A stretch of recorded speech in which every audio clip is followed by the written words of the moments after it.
बच्चों लोग, इस सेशन में हम लोग नीट 2024 के पेपर का डिटेल सॉल्यूशन रिकॉर्ड करने जा रहे हैं।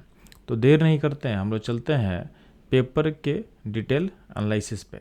बच्चों लोग, इस क्वेश्चन में आपके सामने 5 आयंस दिए हुए हैं और बोला गया है इनमें से किनका spin only magnetic moment same होगा। तो ध्यान देना, जो स्पिन ऑनली मैटिक मोमेंट होता है उसका जो फार्मूला होता है √n+2 बोर्स मैग्नेटॉन इसका यूनिट होता है। यहाँ जो n होता है ये होता है नंबर ऑफ अनपेयर्ड इलेक्ट्रॉन। तो सिंपली अगर आपका अनपेयर्ड इलेक्ट्रॉन अगर सेम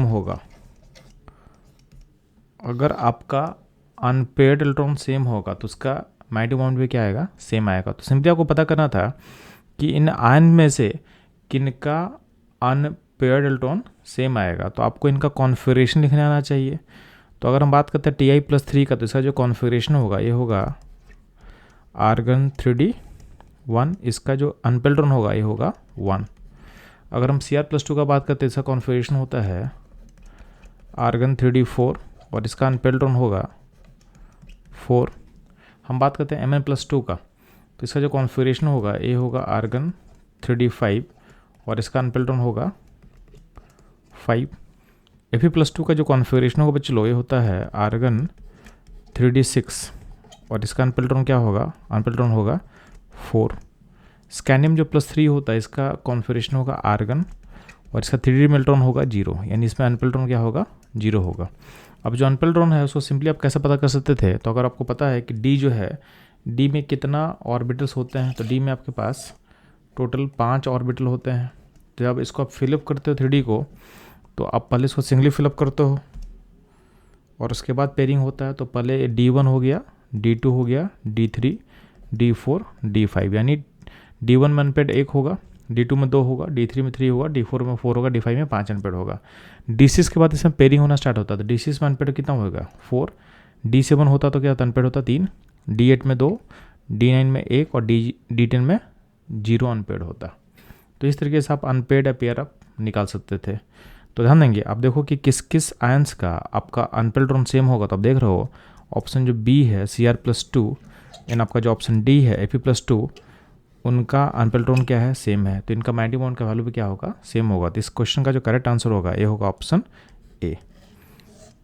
तो ये था इस क्वेश्चन का correct answer and analysis. Move करता हूँ लोग नेक्स्ट क्वेश्चन पे। इस क्वेश्चन में से पूछा गया है कि कौन सा कटायन सबसे स्टेबल होने वाला है इन चारों में। तो ध्यान देंगे, इन चारों में पहला जो कटायन उसका डिग्री कितना, डिग्री है 2 और इसका जो अल्फ़ा एच है, अल्फ़ा एच आपके सामने कितना होगा, तो यहाँ पे 2 अल्फ़ा एच होगा और यहाँ पे अल्फ़ा एच क्या होगा, 1 होता। अल्फ़ा एच का नंबर इसमें क्या होगा, 3 हो चुका है। जो सेकेंड नंबर का जो कटायन आपके पास दिया हुआ है इसका डिग्री 2 है और अल्फ़ा एच का बात करते हैं तो यहाँ पे 3 अल्फ़ा एच होगा और यहाँ पे अल्फ़ा एच का नंबर 2 होगा। तो इसका अल्फ़ा एच का नंबर टोटल कितना हो गया, 5 हो गया। थर्ड जो कटायन है इसका डिग्री कितना है, 1 है और अल्फ़ा पोजीशन यहाँ पे है, तो यहाँ पे अल्फ़ा एच का नंबर क्या होगा, इसके पास 1 होगा। जो फोर्थ कटायन है इसका डिग्री देखो तो डिग्री होगा 3 और अल्फ़ा एच का नंबर देखो तो अल्फ़ा एच का नंबर देखोगे तो इसमें हो जाएगा, यहाँ पे अल्फ़ा पोजीशन है, यहाँ पे 3 अल्फ़ा एच है, यहाँ पे 2 अल्फ़ा एच है और यहाँ पे आपके पास 2 अल्फ़ा एच है। तो अल्फ़ा एच का नंबर कितना हो गया, ऐसे टोटल 7। तो जब भी आप कटायन स्टेबिलिटी फॉलो करते हो तो मेनली आप प्रायोरिटी देते हो अल्फ़ा एच को। तो अल्फ़ा एच का नंबर हाईएस्ट के साथ दिख रहा है आपका ऑप्शन 4 का। उसके बाद आप प्रायोरिटी देते हो डिग्री का। तो आप देखना जो क्वेश्चन आंसर जो 4 है, यानी ऑप्शन जो 4 है उसका डिग्री भी हाईएस्ट है और अल्फ़ा एच का नंबर भी हाईएस्ट है। तो इसका जो मोस्ट स्टेबल कटायन होने वाले इस क्वेश्चन में होएगा ऑप्शन नंबर 4। ये था इस क्वेश्चन का करेक्ट ऑप्शन। मूव करता हूँ लोग नेक्स्ट क्वेश्चन पे। इस क्वेश्चन में आपके सामने 2 स्टेटमेंट दिया हुआ और बोला है इन दोनों स्टेटमेंट में आपको पता करना है कि कौन सा आपका ऑप्शन करेक्ट होगा। तो हम पहले स्टेटमेंट को मैं रीड कर रहा हूँ, तो ध्यान देंगे। पहला स्टेटमेंट क्या बोला हुआ है, बॉइलिंग पॉइंट ऑफ हाइड्राइड सब group 16 elements follow the order, जिसमें वाटर का बॉइलिंग पॉइंट हाईएस्ट है, देन H2T है, H2SE है और H2S है। तो ध्यान देना, अगर हम बात करते हैं इस ऑर्डर पे तो आपके सामने पी ब्लॉक में एक टेबल शेयर किया हुआ NCERT में। तो आपके पास NCERT का टेबल में शेयर किया हूँ, इसमें बॉइलिंग पॉइंट का वैल्यू आपके सामने है। आप देखोगे तो बॉइलिंग पॉइंट में हाईएस्ट किसका दिख रहा है, वाटर का। उसके बाद देखोगे तो क्या होगा, सेकेंड हाईएस्ट है H2T का, थर्ड हाईएस्ट है H2SE का और फोर्थ आपका है सबसे लोएस्ट होगा H2S का। तो हमारा जो ऑर्डर दिया हुआ है वो हमारे वैल्यू से मैच कर रहा है, यानी आपका पहला स्टेटमेंट क्या होगा, करेक्ट होगा। अब ध्यान देंगे स्टेटमेंट 2 क्या बोल रहा है, तो बोल रहा है on the basis of molecular mass H2 is expected to have lower boiling point than the other member of the group, but due to presence of extensive H bonding यानी hydrogen bonding in water it has higher boiling point. तो ध्यान देंगे normally जब हम बात करते हैं boiling point का, तो बॉइलिंग पॉइंट जो होता है मॉलिक्यूल्स में ये प्रोपोर्शनल टू होता है वैन डर वाल इंट्रैक्शन, ठीक है। और वैन डर वाल इंट्रैक्शन होता है आपके मॉलिक्यूलर मास के प्रोपोर्शनल होता है। तो अगर हम मॉलिक्यूलर मास को अगर बेसिस लेके हम आगे मूव करें तो सबसे हाईएस्ट बॉइलिंग पॉइंट जो होना चाहिए था किसका, H2TE का, देन H2 ऐसी होना चाहिए था, देन H2S होना चाहिए था, और उसके बाद लास्ट में H2O होना चाहिए था। तो एक्सपेक्टेड तो ऐसा था, बट आपको पता है कि वाटर में क्या होता है, एच बॉन्डिंग होता है, और वाटर का एच बॉन्डिंग होने के कारण जो हाइड्रोजन बॉन्डिंग होता है वाटर में, इसका जो इंट्रैक्शन फोर्स होता है वो आपके वैन डर वाल फोर्स से काफ़ी ज़्यादा हाई होता है। तो यहाँ पे हाइड्रोजन बॉन्डिंग होने के कारण क्या होता है, इसका जो बॉइलिंग पॉइंट जो सबसे लोएस्ट होना चाहिए था एक्सपेक्टेड, वो सबसे हाईएस्ट हो जाता है। तो हमारा जो स्टेटमेंट 2 है, स्टेटमेंट 2 जो दिया वो इसी पॉइंट को एक्सप्लेन कर रहा है कि वाटर का बॉइलिंग पॉइंट लोएस्ट होना चाहिए था on the basis of molecular mass, but ये सबसे आगे इसलिए जाता है due to presence of extensive H bonding. तो आपका स्टेटमेंट 2 क्या होगा, करेक्ट होगा। तो आपका 1 भी करेक्ट है, 2 भी करेक्ट है, यानी आपका जो ऑप्शन ए होगा हमारा करेक्ट आंसर होगा। ये था इस क्वेश्चन का सॉल्यूशन एंड एनालिसिस। मूव करते हम लोग नेक्स्ट क्वेश्चन पे। इस क्वेश्चन में आपके सामने 2 लिस्ट दिया हुआ है। लिस्ट 1 में कुछ कंपाउंड्स है और लिस्ट 2 में उस मॉलिक्यूल्स का शेप एंड ज्योमेट्री दिया हुआ है और आपको इनको मैच करना था। ध्यान देना ये बेसिकली आपको VACPR थ्योरी पे जो है VACPR थ्योरी का यूज़ करके इस क्वेश्चन को सॉल्व करने वाले हैं। तो ध्यान देना जो अमोनिया होता है, अमोनिया का यहाँ पे फिगर दिया हुआ है। तो अमोनिया में क्या होता है, 3 बॉन्ड पेयर्स हैं और 1 लोन पेयर है। तो इसका जो ज्योमेट्री या शेप बनेगा ये बनता है आपका ट्रायगोनल पिरामिडल, यानी ए जो है मैच करेगा ऑप्शन ए के साथ। अब ध्यान देना आप चेक करो किस ऑप्शन में A1 के साथ मैच किया हुआ है, तो बस आपके सामने ऑप्शन ए दिखेगा। यानी अगर हमको इसको जल्दी बनाना है तो हम ऑप्शन ए को करेक्ट करके हम लोग आगे निकल सकते हैं। बाकी भी ऑप्शन आपको मैं दिखा दे रहा हूँ कि कैसे सोचना आपको।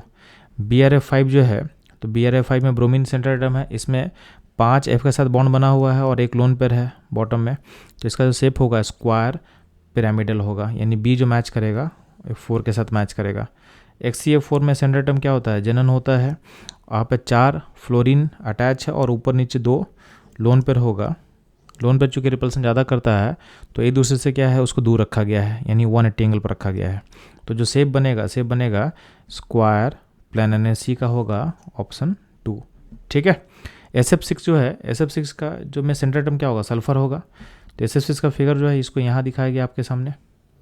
तो सल्फर के साथ क्या है, 6 फ्लोरीन लिंक है, तो इसका शेप बनेगा ये होता है ऑक्टाहेड्रल, क्योंकि इसमें लोन पेयर नहीं है तो कोई डिस्टॉर्शन नहीं होने वाला है। तो ये परफेक्ट होगा ऑक्टाहेड्रल शेप का, यानी SF6 के साथ मैच करेगा 3। तो हमारा जो करेक्ट आंसर तो हम लोग पहले मार्क कर चुके हैं, आपका करेक्ट आंसर क्या होने वाला है, ऑप्शन 1। तो ये था इस क्वेश्चन का एनालिसिस। मूव करता हूँ लोग नेक्स्ट क्वेश्चन पे। बच्चों इस क्वेश्चन बोला गया है कि किस ऑप्शन में आपका जो हीलियम एटम का नंबर सबसे हाईएस्ट होगा। तो ध्यान देना बेसिकली अब सिंपल आपके मोल कॉन्सेप्ट का एप्लीकेशन है। तो पहले ऑप्शन में बोला गया है 4 मोल ऑफ हीलियम में, हीलियम चूँकि मोनोटोमिक होता है तो हीलियम एटम का नंबर इसमें क्या होगा, 4 × Na होगा।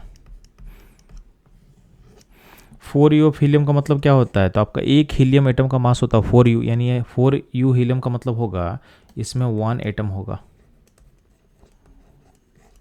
4 ग्राम हीलियम का मतलब क्या होगा, तो हीलियम का मोलर मास होता है 4 ग्राम, तो इसका मोल निकालोगे तो मोल हो जाएगा इस केस में 1 मोल, और 1 मोल का मतलब क्या होगा, नंबर कितना हो जाएगा, नंबर हो जाएगा Na, यानी 1 मोल पार्टिकल होगा इसमें।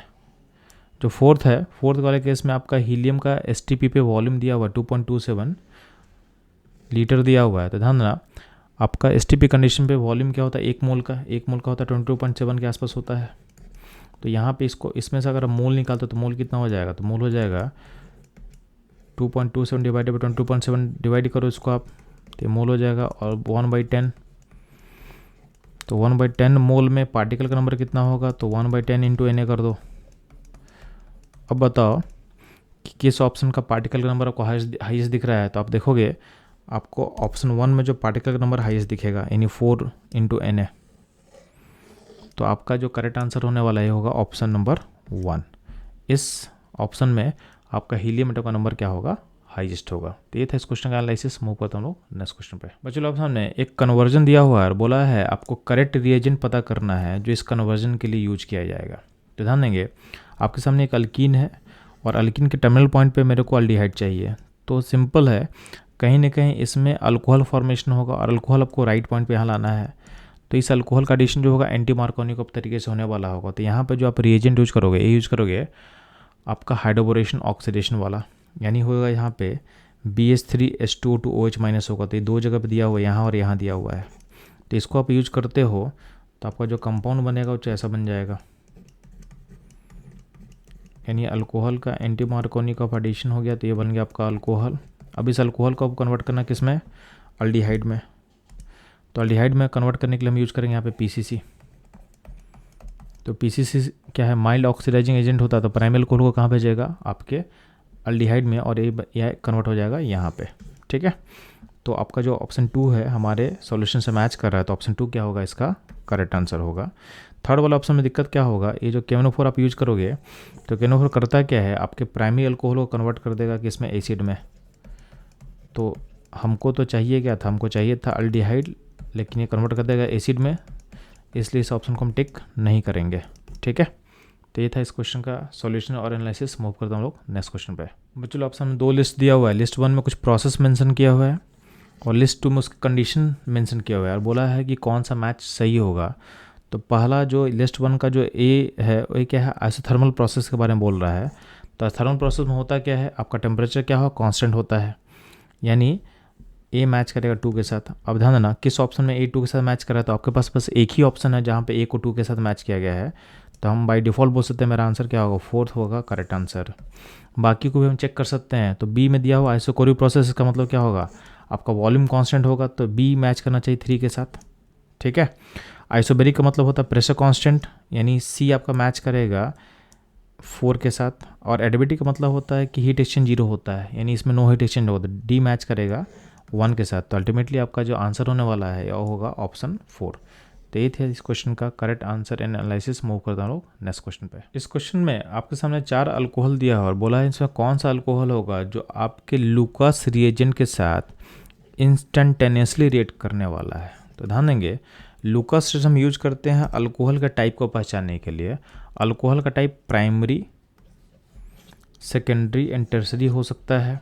इसमें होता क्या है कि जब भी हम लुकास रिएजेंट जो कि होता है HCl एनहाइड्रस Cl2, उसको जब ऐड करते हैं तो उसमें जो अल्कोहल ग्रुप है उसको रिप्लेस करते हैं हम क्लोरीन से।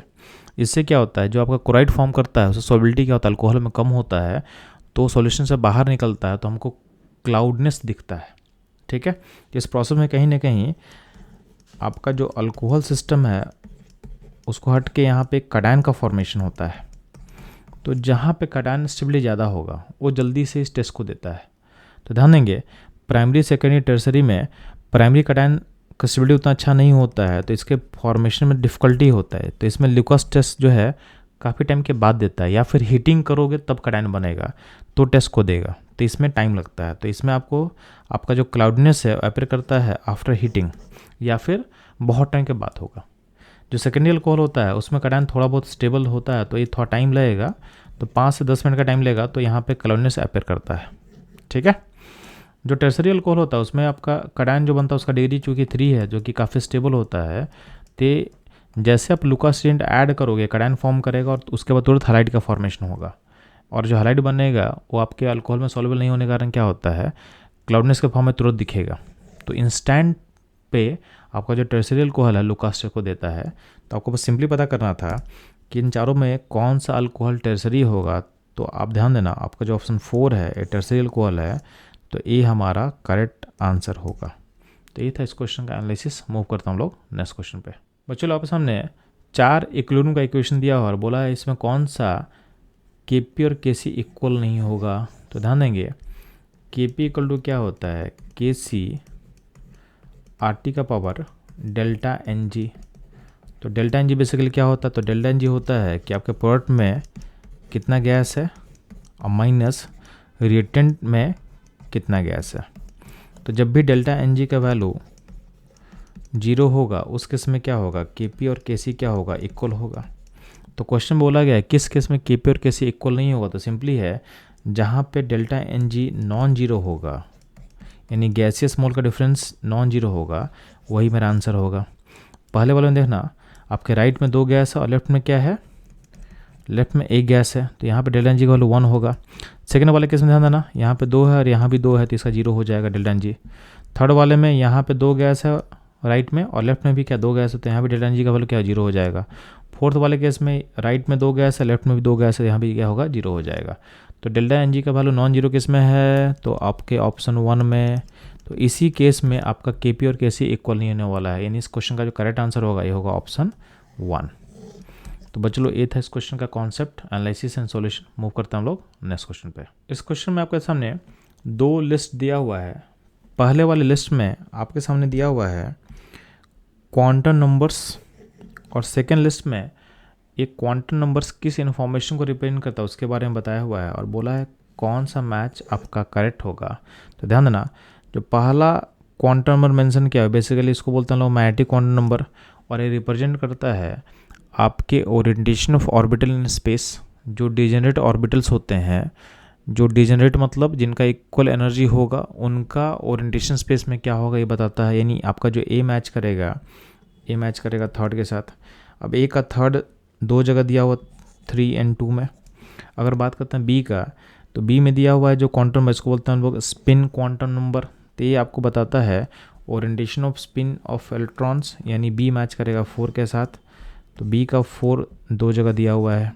सी में जो क्वांटम नंबर है उसको बोलते हैं हम लोग अजीमुथल क्वांटम नंबर, और ये बताता है आपका शेप ऑफ ऑर्बिटल के बारे में, यानी सी मैच करेगा 1 के साथ। तो सी 1 के साथ बस 2 में है, तो आपका 2 ऑप्शन क्या होगा, करेक्ट होगा। डी में जो क्वांटम नंबर है इसको बोलते हैं लोग प्रिंसिपल क्वांटम नंबर, और ये बताता है आपके साइज ऑफ ऑर्बिटल के बारे में इन्फॉर्मेशन देगा, तो डी मैच करेगा 2 के साथ। तो हमारा जो करेक्ट आंसर होगा ये होगा ऑप्शन 2। ये था इस क्वेश्चन का एनालिसिस एंड सॉल्यूशन। मूव करता हूँ लोग नेक्स्ट क्वेश्चन पे। इस क्वेश्चन में 2 स्टेटमेंट दिया हुआ है। पहला स्टेटमेंट बोल रहा है aniline does not undergo Friedel Crafts alkylation reaction. तो ध्यान देना फिर-क्लफ अल्काइलेशन रिएक्शन में होता क्या है कि आपका जो कैटलिस्ट होता है AlCl3 होता है। तो इस सिस्टम में अगर हम डालते हैं RCl प्लस AlCl3, तो ध्यान देना आपका जो AlCl3 है इसके पास एल्युमिनियम के पास वैकेंट पी खाली होता है, यानी ये बिहेव करता है लेविस एसिड की तरह। तो जो एनिलीन का जो एन सेंटर पे लोन पेयर है इसके साथ क्लब कर लेता है और एक सॉल्ट का फॉर्मेशन होता है। इस प्रोसेस में आपके एन के ऊपर चार्ज पॉजिटिव बन जाता है। अब ये पॉजिटिव बनने के कारण होता है क्या है कि जो आपका जो एन सेंटर है पहले इलेक्ट्रॉन डोनेटिंग ग्रुप की तरह काम कर रहा था, इसका नेचर हो जाता है इलेक्ट्रॉन विड्रॉइंग, और इलेक्ट्रॉन विड्रॉइंग सिस्टम में आपका फेड रिएक्शन ऑकर नहीं होता है। तो इस due to formation of salt, यानी ये फॉर्मेशन जो हो रहा है इसके कारण आपका एनिलीन जो है फेड का अल्काइलेशन ऑकर नहीं होगा। ठीक है, तो आपका स्टेटमेंट 1 जो होगा करेक्ट होगा। हम लोग बात करते हैं स्टेटमेंट 2 का, aniline can not be prepared through Gabriel phthalimide synthesis. तो ध्यान देंगे ये भी स्टेटमेंट करेक्ट है। क्यों करेक्ट है कि होता क्या है कि थालामाइड अगर आपको पता होगा तो ऐसा कुछ होता है। इस थालामाइड सिंथेसिस में जो आपका एन सेंटर है, यानी इस सेंटर का हम बात कर रहे हैं, ये जो एन सेंटर है इसके पास जो एच है उसका नीचे एसिडिक होता है जो कि बेसिक में उसको आप निकाल लोगे तो सिस्टम में आपका जो कंपाउंड क्रिएट होगा उस पर एन पे चार्ज नेगेटिव बन जाता है। अब एन का जो नेगेटिव सेंटर है वो बिहेव करता है न्यूक्लियोफाइल की तरह। अब न्यूक्लियोफाइल बिहेव करेगा तो ये आपके RX पे अटैक करता है, यानी हैलाइड पे अटैक करेगा, और यहाँ पे एक SN2 प्रोसेस होता है, जहाँ पे आपके पास SN2 प्रोसेस होगा। तो ये जो हैलाइड है अल्टीमेटली होता है क्या है, इस पूरे प्रोसेस में अल्टीमेटली आउटकम ही होता है कि जो हम हैलाइड का बात कर रहे हैं, ये जो हैलाइड है ये हैलाइड ही कन्वर्ट होता है RNH2 में, यानी यहाँ पे SN2 होगा, रिएक्शन होता है, उसके बाद हम लोग हाइड्रोलाइसिस करते हैं और RX जो सेंटर है अटैच होता है इस एंड के पास, और हाइड्रोलाइसिस के बाद RNH2 का फॉर्मेशन होता है। यानी इस प्रोसेस का क्रिटिकल स्टेप होता है SN2 प्रोसेस, यानी ये स्टेप क्रिटिकल स्टेप है। तो अगर ये स्टेप होगा तो ये रिएक्शन ऑकर करेगा, आपका प्राइमरी मीन का फॉर्मेशन होगा। बट प्रॉब्लम क्या है कि अगर मेरे को अनलीन को बनाना है तो अनलीन को बनाने के लिए आपका हाईलाइट क्या होना चाहिए, तो हाईलाइट ऐसा होना चाहिए, तो हाईलाइट ऐसा होना चाहिए, और ये हाईलाइट से अनलीन बनेगा। तो दिक्कत क्या है कि जो हाईलाइट यानी जो आपके पास हेलो बेंजीन है या हेलो अरीन जो है, उसमें प्रॉब्लम क्या होता है कि ड्यू टू रेजोनेंस, यहाँ पे रेजोनेंस होगा, तो ये जो इसमें आपका, जिसको हम ऐसे दिखा सकते हैं यहाँ पे, तो यहाँ पे जो है C और X का जो बॉन्ड है, इस बॉन्ड में क्या होता है, PDC partial double bond character build up हो जाएगा। PDC यानी partial double bond character build होता है ड्यू टू रेजोनेंस, ठीक है। पहला दिक्कत ये होगा। सेकंड होगा कि अगर यहाँ से आप X का बॉन्ड तोड़ते भी हो तो जो कटायन बनता है वो होगा अनस्टेबल, क्योंकि डबल बॉन्ड के ऊपर बन रहा है। डबल बॉन्डेड कार्बन का एस कटर हाई होता है, तो वहाँ पर कटायन क्या होगा, अनस्टेबल। तो पहला पॉइंट है कि इसका बॉन्ड तोड़ना मुश्किल है ड्यू टू PDC यानी पार्शियल डबल बॉन्ड कैरेक्टर, ठीक है। थर्ड पॉइंट यहाँ दिक्कत है कि आपका बेंजीन सिस्टम जो है, बेंजीन सिस्टम में ऑलरेडी क्या होता है, इलेक्ट्रॉन रिच होता है। तो ऑलरेडी इलेक्ट्रॉन रिच होगा तो आपके न्यूक्लियोफाइल का अप्रोच को क्या करेगा, रिपेल करेगा। तो न्यूक्लियोफाइल यानी जो यहाँ पे एन सेंटर में दिखा रहा हूँ, इसका जो अप्रोच है उसको बेंजीन सिस्टम क्या करेगा, रिपेल करेगा। तो न्यूक्लियोफाइल को रिपेल करता है। तो ये तीनों रीजन होने के कारण क्या होता है, जो एक्स लिंक है बेंजीन से, इस सिस्टम में SN2 प्रोसेस होगा नहीं। अब SN2 होगा नहीं तो ये सिस्टम को आप एनालिन में कन्वर्ट नहीं कर सकते हो, यानी आपका स्टेटमेंट 2 क्या होगा, करेक्ट होगा। तो आपका स्टेटमेंट 1 भी करेक्ट है, 2 भी करेक्ट है, यानी ऑप्शन जो 1 होगा ये आपका सही होगा। अब ध्यान देना, ये जो दोनों पॉइंट्स है आपके NCERT में अच्छे से मेंशन किया हुआ है। तो हम लोग NCERT को पेज देखते हैं जहाँ पे चीज मेंशन किया हुआ है, तो ध्यान देंगे आपका देखना NCERT में एक लाइन मेंशन किया हुआ है कि aniline does not undergo Friedel Crafts reaction, alkylation और acylation due to salt formation with aluminium chloride the Lewis acid which is use as a catalyst. Due to this nitrogen of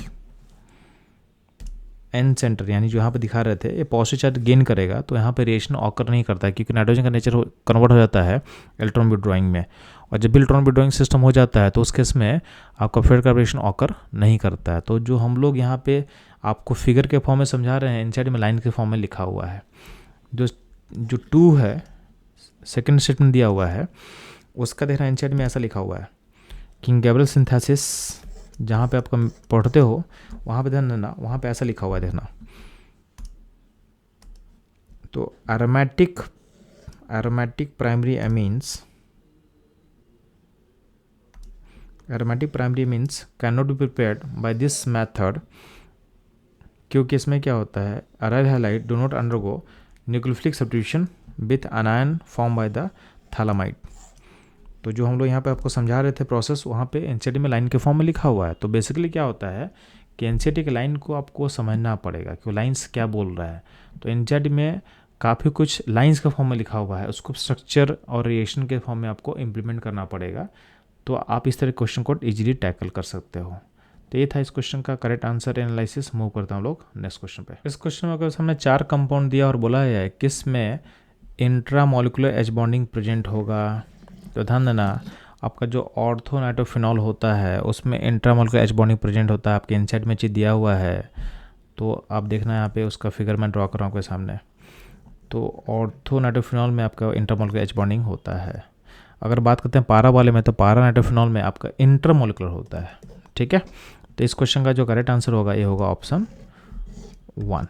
अब intramolecular H bonding होने का कुछ condition होता है। Condition क्या होता है कि आपका जो है, जो इंटरमोलिकुलर एच बॉन्डिंग में जो रिंग साइज बनेगा वो 5 या 6 मेंबर होना चाहिए।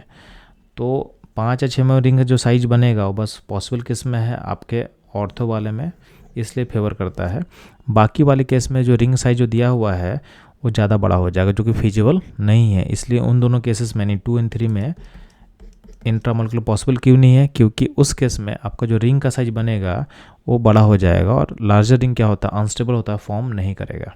तो ये था इस क्वेश्चन का करेक्ट आंसर एनालिसिस। मूव करते हैं हम लोग नेक्स्ट क्वेश्चन पे। इस क्वेश्चन में आपके सामने बोला हुआ है कि on heating some solid substances change from solid to vapour state without passing through liquid state, the technique use for the purification of such solid substances based on the above principle is known as. तो ध्यान देना, ये basically process होता है sublimation, और इसका use हम करते हैं, तो इस टेक्निक को हम बोलते हैं सब्लिमेशन, ठीक है।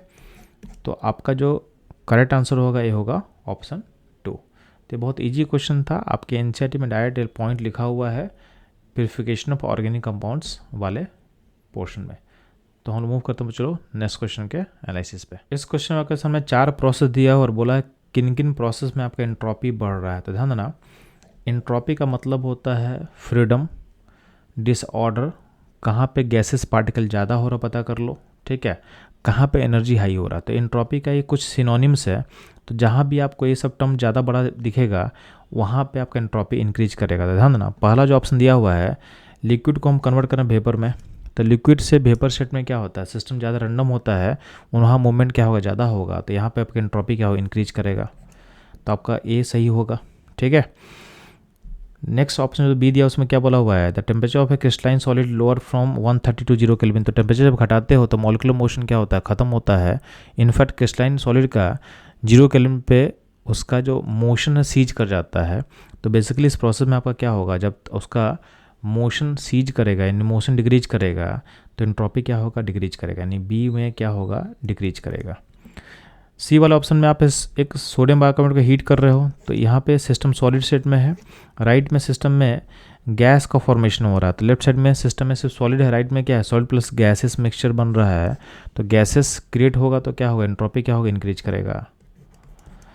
जो डी ऑप्शन है, डी में क्या Cl2 मॉलिक्यूल है, इसको हम ब्रेक कर रहे हैं तो इसमें सील एटम में ब्रेक हो रहा है।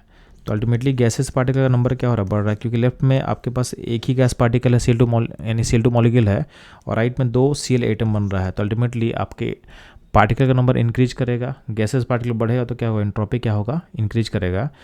तो इस केस में आपका एंट्रोपी बढ़ेगा।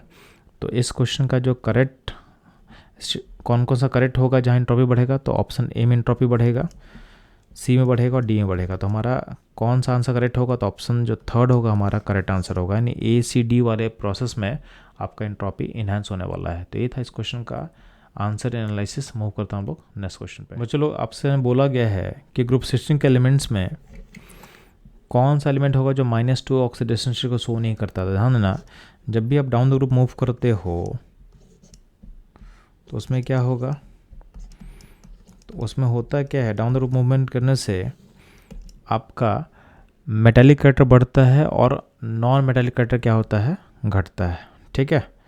तो आपका नॉन मेटालिक कैरेक्टर क्या होगा, डिक्रीज करेगा। तो कहीं ना कहीं इलेक्ट्रॉन गेन करके ही -2 ऑक्सीडेशन से शो करेगा।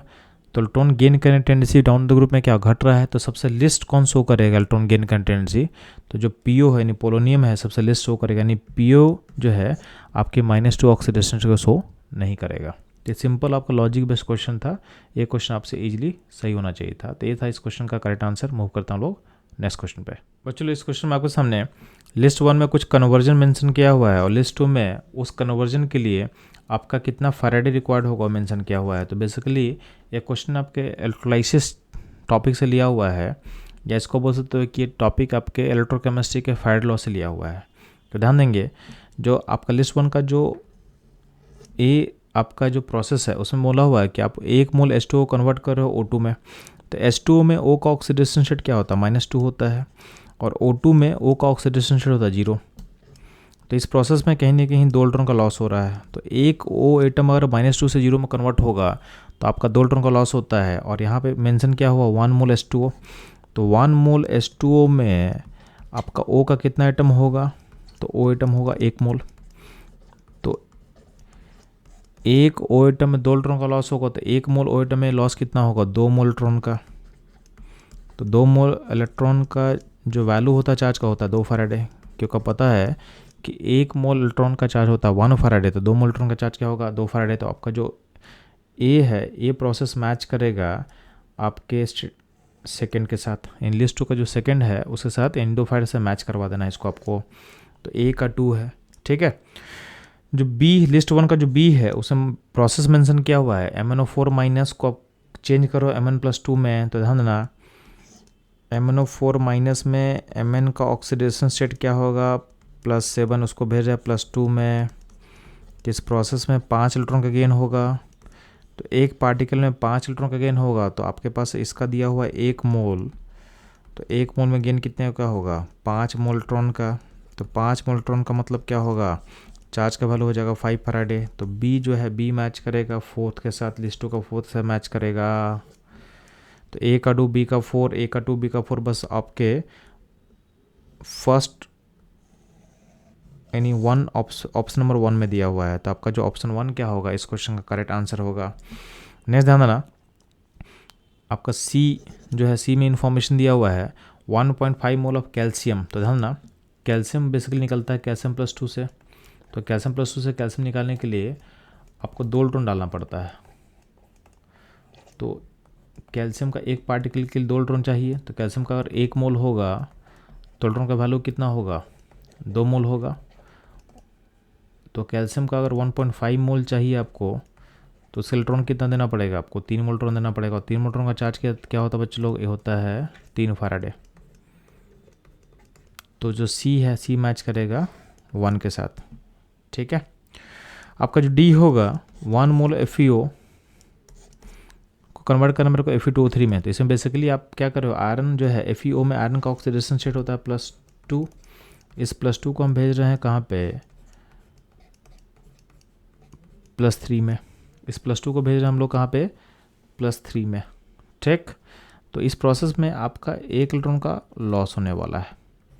अब FeO के 1 मोल में Fe+2 का है 1 मोल होगा। तो अगर एक पार्टिकल में 1 इलेक्ट्रॉन का लॉस होगा तो 1 मोल में क्या होगा, आपका इलेक्ट्रॉन का वैल्यू क्या होगा, 1 मोल हो जाएगा। और 1 मोल इलेक्ट्रॉन का जो वैल्यू का चार्ज होता है क्या होता है, 1 फैराडे होता है। तो आपका जो डी है, डी मैच करेगा 3 के साथ। तो अल्टीमेटली आपका जो सारा मैच हम लोग पहले ही सही ऑप्शन टिक कर चुके थे। तो अल्टीमेटली हमारा करेक्ट आंसर क्या होगा इसका, 1, जो कि हम लोग पहले से मार्क कर चुके हैं। तो ये क्वेश्चन था, ये था इस क्वेश्चन का करेक्ट आंसर एनालिसिस। मूव करता हम लोग नेक्स्ट क्वेश्चन पे। इस क्वेश्चन में आपके सामने कुछ एटम मेंशन किया हुआ है, nitrogen, oxygen, fluorine, carbon, silicon, और बोला है इनको increasing order of electronegativity according arrange करना है आपको। तो आपके सामने एक टेबल सेट किया हुआ है जहाँ पे इन सारे एलिमेंट का इलेक्ट्रोनेगेटिविटी का वैल्यू लिखा हुआ है। तो ध्यान देंगे, ऐसे भी आपको पता है कि फ्लोरीन का जो इलेक्ट्रोनेगेटिविटी हाईएस्ट होता है, तो फ्लोरीन के बाद ऑक्सीजन होता है, नाइट्रोजन होता है। तो ये तो आपको पता होना चाहिए, FON। तो FON देखोगे तो FON आपके पास बस एक ही जगह पे दिया हुआ है ऑप्शन 1 में। तो अगर आपको वैल्यू नहीं भी याद है तो बस इतना याद है जो कि बेसिक होता है कि FON होता है, तो आपको याद होना चाहिए था। ठीक है, अगर बात करते हैं कार्बन एंड सिलिकॉन में, तो कार्बन सिलिकॉन में बेसिकली क्या है, कार्बन सिलिकॉन तो सेम ग्रुप का एलिमेंट है। तो डाउन ग्रुप में वैल्यू क्या होता है, डिक्रीज करता है। तो सिलिकॉन और कार्बन का हम बात करेंगे तो कार्बन का वैल्यू क्या होगा, ज़्यादा होगा, और उससे कम होगा सिलिकॉन का। तो बिना वैल्यूज के याद किए हुए भी हम आंसर को टिक कर सकते हैं। तो सबसे हाईएस्ट होगा F, फिर O, फिर N, फिर कार्बन, फिर सिलिकॉन, यानी आपका जो ऑप्शन 1 होगा करेक्ट होगा। अगर क्वेश्चन कहीं ट्रिकी होता, कुछ ऐसे एलिमेंट होते जिसको आपको याद नहीं है या ऑर्डर अरेंज नहीं कर पा रहे हो, तो आपके सामने वैल्यूज है उसको आप यूज कर सकते हो। बट वैल्यूज मैं रिकमेंड नहीं कर रहा हूँ, क्योंकि आपका जो नीट में जो क्वेश्चन होता है वो नॉर्मली आसान होता है। तो आप ट्रेंड को अगर फॉलो करोगे तो उससे क्वेश्चन ईजिली आपका बन जाएगा। ठीक है, तो बच्चों ये था इस क्वेश्चन का करेक्ट आंसर एनालिसिस। मूव करते हैं हम लोग नेक्स्ट क्वेश्चन पे। बच्चों इस क्वेश्चन में C6H14 के करस्पॉन्डिंग बोला गया है कि आपको उस कंपाउंड का नाम लिखना है जिसमें 2 टेरशरी कार्बन होगा। तो ध्यान देंगे, अगर हम बात करते हैं C6H14 तो उसमें टोटल कितना आइसोमर पॉसिबल है, तो उसमें टोटल 5 आइसोमर पॉसिबल होता है। तो पहला जो होता है स्ट्रेट चेन, सेकेंड ऐसा कुछ हो सकता है 5 कार्बन विथ 1 ब्रांच यहाँ पे, या फिर ब्रांचिंग आपका सेंटर में हो सकता है। फिर 4 कार्बन में ये ऐसा हो सकता है, या तो फिर ऐसा हो सकता है। तो गिवन कंडीशन के अकॉर्डिंग हमको इस कंपाउंड में फोकस करना है, क्योंकि यहाँ पे ए भी कार्बन 3 डिग्री है और ए भी कार्बन 3 डिग्री, यानी इस कंपाउंड में 2 टेरशरी कार्बन है। तो इसका हमको नाम बताना है। ठीक है, तो इसका जब नाम बताओगे आप तो ध्यान देंगे, नंबरिंग करते हैं 1 2 3 4, तो 2,3 डाइमिथाइल ब्यूटेन इसका नाम हो सकता है। तो आप देखोगे कि कौन सा ऑप्शन करेक्ट होगा, तो हमारा जो ऑप्शन 3 होगा ये हमारा करेक्ट आंसर होगा। अब ये आपके सामने फिगर में ऑलरेडी मैं अटैच कर दिया था। तो आप देखोगे तो मैं किस कंपाउंड का बात करता हूँ, मैं इस कंपाउंड का बात कर रहा हूँ। ठीक है, इनफैक्ट अगर इसमें इस क्वेश्चन में और कुछ और भी वेरिएशन बोलता, कुछ और भी कंडीशन बोलता, तो हम लोग 5 आइसोमर लिख सकते हैं। तो किसी भी आइसोमर का हम नाम लिखने में कैपेबल है। ठीक है। तो और क्वेश्चन कुछ और वेरिएशन करेगा तो भी हम उसके लिए रेडी रहेंगे। तो ये था इस क्वेश्चन का एनालिसिस एंड सॉल्यूशन। मूव करते हैं हम लोग नेक्स्ट क्वेश्चन पे। बच्चों लोग फेलियर सॉल्यूशन में दो कंपोनेंट होता है, एक ए और एक बी होता है।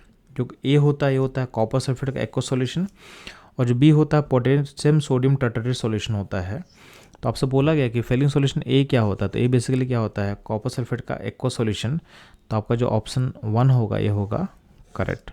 ये था इस क्वेश्चन का एनालिसिस एंड सॉल्यूशन। मूव करता हूँ लोग नेक्स्ट क्वेश्चन पे।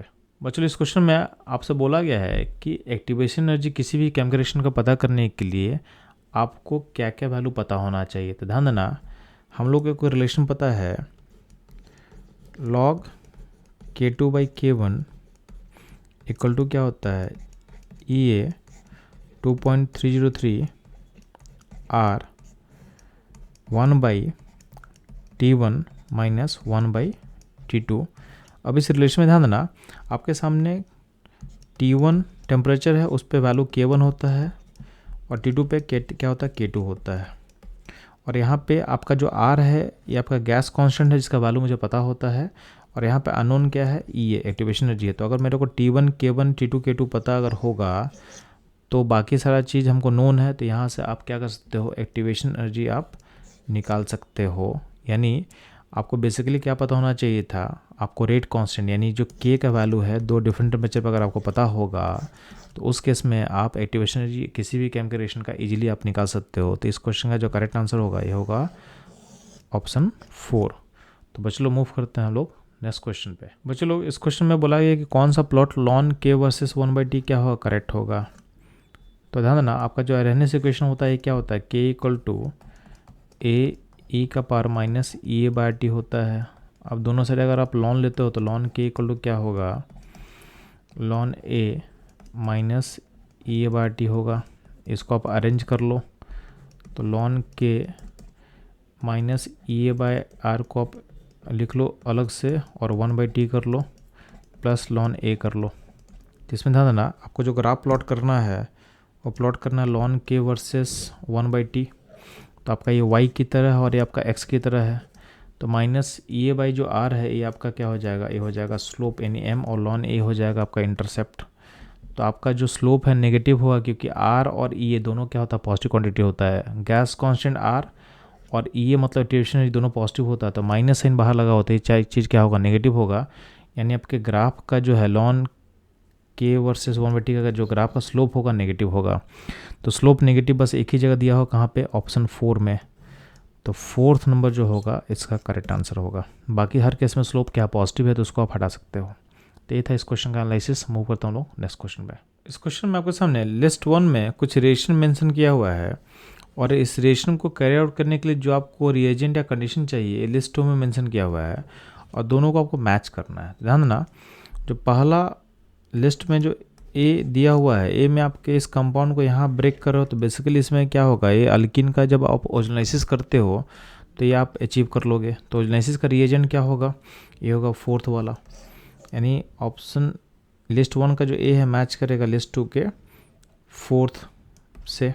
ठीक है, जो लिस्ट 1 का जो बी है, बी में आप बेंजीन को कन्वर्ट कर रहे हो बेंजोफिनॉन में, तो इसके लिए बेसिकली आपको इसमें फ्रीडरिक कर्व एसाइलेशन करना है। तो आप बेसिकली इसमें बेंजोल क्लोराइड को डालोगे इन LCl3, तो आपका बेंजोफिनॉन का फॉर्मेशन हो जाएगा, यानी ये बन जाएगा कंपाउंड।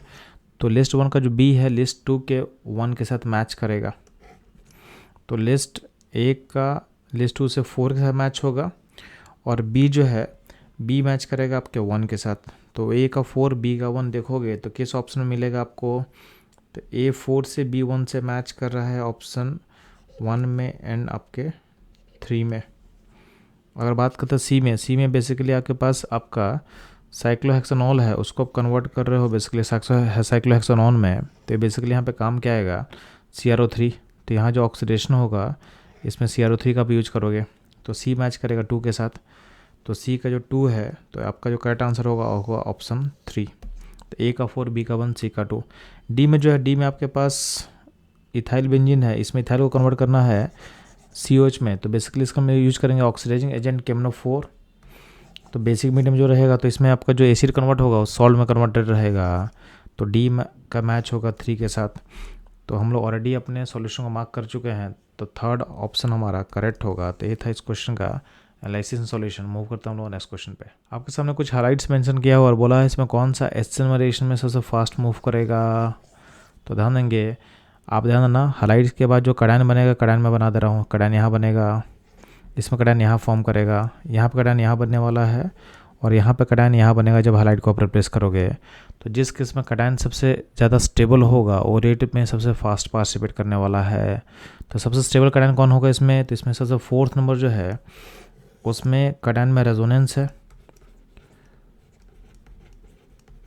ठीक है, डिग्री भी 2 है, और अल्फ़ा एच क्या है, अल्फ़ा एच का नंबर देखो तो 3 है। तो सबसे ज़्यादा डोमेटिक फैक्टर इसमें रेजोनेंस होगा। तो चूँकि इस कड़ान में रेजोनेंस है तो सक्सेसिबिलिटीज़ क्या होगा, हाईएस्ट होने वाला है। तो ये आपके एस्टिमेशन में सबसे फास्ट रेट से आपका रेट करेगा। तो इसका जो करेक्ट आंसर होगा फोर्थ नंबर, रीजन क्या होगा, due to most stable cation इन चारों में, ठीक है। तो चूंकि सबसे स्टेबल कटायन ये है तो SN1 के थ्रू सबसे फास्ट यही पार्टिसिपेट करेगा आपके रिएक्शन में। तो ये था इस क्वेश्चन का एनालिसिस। मूव करता हम लोग नेक्स्ट क्वेश्चन पे। आपके सामने 4 रिएक्शन लिखा हुआ है और बोला इसमें से कौन सा रेडॉक्स नहीं होगा। तो ध्यान देना, रेडॉक्स रिएक्शन का मतलब क्या होता है, जहाँ पे आपका लॉस और गेन दोनों होता है। तो जहाँ पे लॉस और गेन ऑफ इलेक्ट्रॉन दोनों हो रहा है तो उसको हम रेडॉक्स बोलते हैं। तो ध्यान देना, जो पहला रिएक्शन है उसमें जिंक का ऑक्सीडेशन स्टेट 0 से +2 में जा रहा है और कॉपर जो है +2 में से 0 में जा रहा है। तो बेसिकली डिस्प्लेसमेंट रिएक्शन है। तो यहाँ पे जिंक का ऑक्सीडेशन हो रहा है और कॉपर का रिडक्शन हो रहा है, तो ये रेडॉक्स हो जाएगा, तो रेडॉक्स होगा, ठीक है। जो सेकंड है, सेकंड में क्या है, आपका जो KClO3 है उसमें Cl है अपने +5 स्टेट में जो कि जा रहा है 0 स्टेट में, और जो I है 0 स्टेट में वो जा रहा है अपने +5 स्टेट में। यानी यहाँ पे क्लोरीन रिड्यूज हो रहा है और आयोडीन का ऑक्सीडेशन हो रहा है, तो ये भी रेडॉक्स होगा। H2 + Cl2 में H2 0 स्टेट में है, Cl2 0 स्टेट में है, ये फॉर्म करेगा HCl। तो यहाँ पे H का +1 स्टेट होगा, Cl का -1 होगा, यानी यहाँ पे हाइड्रोजन का रिडक्शन ऑक्सीडेशन हो रहा है और Cl2 का क्या हो रहा है, रिडक्शन हो रहा है क्लोरीन का। तो ये भी आपका रेडॉक्स का एग्जाम्पल होगा। जो लास्ट में है जो BaCl2 + सोडियम सल्फेट, इसमें क्या हो रहा है, बस आयन का एक्सचेंज हो रहा है। तो बैरियम का यहाँ +2 है, बैरियम यहाँ +2 है, क्लोरीन -1 है, यहाँ पे क्लोरीन -1 है, सोडियम +1 है, सोडियम यहाँ भी +1 है, सल्फेट में S का प्लस, जो भी यहाँ सल्फेट है सल्फेट यहाँ पे कॉमन आ गया। तो इस पूरे प्रोसेस में सिंपल आपका आयन का एक्सचेंज हो रहा है, यानी ये आपका डबल डिस्प्लेसमेंट रिएक्शन का एग्जाम्पल है। तो इस प्रोसेस में कहीं भी ऑक्सीडेशन से चेंज नहीं हो रहा था, यहाँ पे कोई भी लॉस और गेन इलेक्ट्रॉन नहीं हो रहा है, तो आपका रेडॉक्स नहीं होगा। यानी जो फोर्थ ऑप्शन है हमारा रेडॉक्स रिएक्शन का एग्जाम्पल नहीं है। तो fourth option according to given question correct होगा हमारा। तो ये था इस क्वेश्चन का एनालिसिस एंड सॉल्यूशन। मूव करते हैं हम लोग नेक्स्ट क्वेश्चन पे। बच्चों लोग, आपके सामने 2 स्टेटमेंट दिया हुआ है, बोला है इसमें कौन सा स्टेटमेंट करेक्ट है या फिर उसके बेसिस पे आप करेक्ट ऑप्शन चूज करना है, ठीक है। तो पहला स्टेटमेंट दिया हुआ है, the boiling point of 3 isomeric pentane follows. तो N-पेंटेन, आइसोपेंटेन एंड नियोपेंटेन। तो ध्यान देना, आपका जो पेंटेन का फिगर होता है तो पेंटेन में 3 आइसोमर पॉसिबल है, तो इसको बोलते हैं नॉर्मल पेंटेन, इसको बोलते हैं हम लोग आइसोपेंटेन, और ये होता है आपका नियोपेंटेन। तो ध्यान देंगे, अगर आपका मॉलिक्यूलर मास सेम होता है तो उस केस में होता है क्या है कि जो बॉइलिंग पॉइंट फॉलो करता है सरफेस एरिया के प्रोपोर्शनल होता है, और जो सरफेस एरिया होता है वो ब्रांचिंग के इन्वर्सली प्रोपोर्शनल होता है। तो जितना ब्रांच ज़्यादा होगा उतना सरफेस एरिया डिक्रीज करता है, तो उतना बॉइलिंग पॉइंट भी क्या होगा, घटेगा। तो सबसे हाईएस्ट बॉइलिंग पॉइंट इसमें होगा N पेंडेंट का, फिर आइसोपेंडेंट का, फिर नियोपेंडेंट का। यानी ऑर्डर जो है हमारा सही होगा। तो आपका जो स्टेटमेंट 1 है क्या होगा, करेक्ट होगा। अब बात करते हैं स्टेटमेंट 2 का। तो उसमें बोला गया है कि when branching increases the molecule attain a shape of sphere, this result in the smaller surface area for a contact due to which intermolecular forces between spherical molecule और weak thereby lowering the boiling point. तो अब ध्यान देना, मैं already हम लोग बात कर चुके हैं कि जब मॉलिक्यूलर मास सेम होता है उस केस में आपका जो बॉइलिंग पॉइंट होता है सरफेस एरिया के प्रोपोर्शनल होगा, और सरफेस एरिया कहीं ना कहीं ब्रांचिंग इन्वर्सली प्रोपोर्शनल होता है। तो जितना ब्रांच करोगे उतना ही मॉलिक्यूल स्फेरिकल शेप को अडॉप्ट करेगा और सरफेस से डिक्रीज करेगा, तो उनका जो वैन डर वाल इंट्रैक्शन फोर्स है उसका वैल्यू घटता है, तो बॉइलिंग पॉइंट अल्टीमेटली क्या होगा, डिक्रीज करेगा। तो यही था आपका स्टेटमेंट 2 का एक्सप्लेनेशन। तो स्टेटमेंट 2 भी क्या होगा, करेक्ट होगा। इसका मतलब क्या होगा, आपका जो कौन सा ऑप्शन करेक्ट होगा, तो फर्स्ट ऑप्शन करेक्ट होगा, यानी आपका both statement 1 and 2 are correct. तो ये था इस क्वेश्चन का करेक्ट आंसर एनालिसिस। मूव करता हम लोग नेक्स्ट क्वेश्चन पे। इस क्वेश्चन में 2 स्टेटमेंट दिया हुआ है और अब बेसिकली इसमें स्टेटमेंट 1 में आपके सामने 2 कॉम्प्लेक्स लिखा हुआ है। पहले वाले कॉम्प्लेक्स में कोबाल्ट +3 स्टेट में है और अमोनिया लिगेंड है। सेकेंड कॉम्प्लेक्स में कोबाल्ट +3 स्टेट में है और आपको फ्लोराइड लिगेंड की तरह काम कर रहा है और बोला है कि दोनों का शेप ऑक्टाहेड्रल होगा। तो ध्यान देना, दोनों के इसमें लिगेंड का नंबर 6 दिया हुआ है, तो 6 में शेप होता है ऑक्टाहेड्रल, तो दोनों का शेप ऑक्टाहेड्रल होगा, ये करेक्ट है। बट डिफर इन देयर मैटिव मोमेंट। तो ध्यान देना, कोबाल्ट का जो +3 स्टेट होता है उसमें आपका इसका कॉन्फिगरेशन होगा आर्गन 3d6। अब अमोनिया क्या है, अमोनिया आपका स्ट्रॉन्ग फील्ड लिगेंड की तरह काम करेगा, तो यहाँ पे इसमें करेगा क्या है, तो आपके कोबाल्ट के d6 को पेयर कर देगा, यानी इलेक्ट्रॉन को पेयर कर देगा। तो अमोनिया वाले केस में क्या होगा, आपका सिस्टम कुछ ऐसा दिखेगा आपको, ठीक है। तो ये 3D में सिस्टम पेयरिंग के बाद ऐसा दिखेगा, तो 3D 4s 4p। तो आपका अमोनिया वाला जो कॉम्प्लेक्स दिख रहा है उसका जो हाइब्रिडेशन हो जाएगा D2sp3 और अनपेल्ट्रॉन क्या हो जाएगा, अनपेल्ट्रॉन 0 हो जाएगा, यानी सिस्टम क्या हो जाएगा, सिस्टम हो जाएगा डायामैग्नेटिक। अब जो आपका F- लिगेंड है, F- लिगेंड क्या होता है, वीक लिगेंड होता है। तो इस केस में क्या होगा, जो D6 केस है, नहीं इस केस में अगर हम बात करते हैं तो कोबाल्ट +3 का जो D6 केस था इसमें पेयरिंग ऑकर नहीं करेगा, यानी आपका जो इलेक्ट्रॉन इस तरह से अरेंज होगा और आपका जो लिगेंड ऑक्यूपाई करेगा 4s को ऑक्यूपाई करेगा। 3D में लिगेंड नहीं जाएगा, 4s ऑक्यूपाई करेगा, 4p को ऑक्यूपाई करेगा एंड 4d को ऑक्यूपाई करेगा। तो इसका जो हाइब्रिडेशन हो जाएगा sp3d2 और इसमें अनपेल्ट्रॉन कितना हो, 4 हो जाएगा, यानी सिस्टम हो जाएगा पैरामैग्नेटिक। क्या हो जाएगा, पैरामैग्नेटिक। इसका मतलब ये दोनों कॉम्प्लेक्स का शेप सेम होगा बट डिफर करेगा मैटिव बिहेवियर में।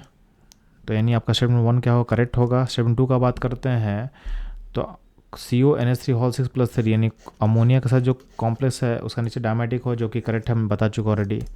और जो फ्लोरोलिगेंड के साथ यानी जो फ्लोरिगेंड F- है, यानी फ्लोरिडोलिगेंड के साथ जो आपका कॉम्प्लेक्स बनेगा उसका नीचे पैरामेटिक होगा, विथ अनपेल्ट्रॉन क्या होगा, नंबर होगा 4, तो ये भी होगा करेक्ट। यानी आपका स्टेटमेंट 1 करेक्ट है, 2 भी करेक्ट है, यानी इस क्वेश्चन का जो करेक्ट आंसर होगा ये होगा 1।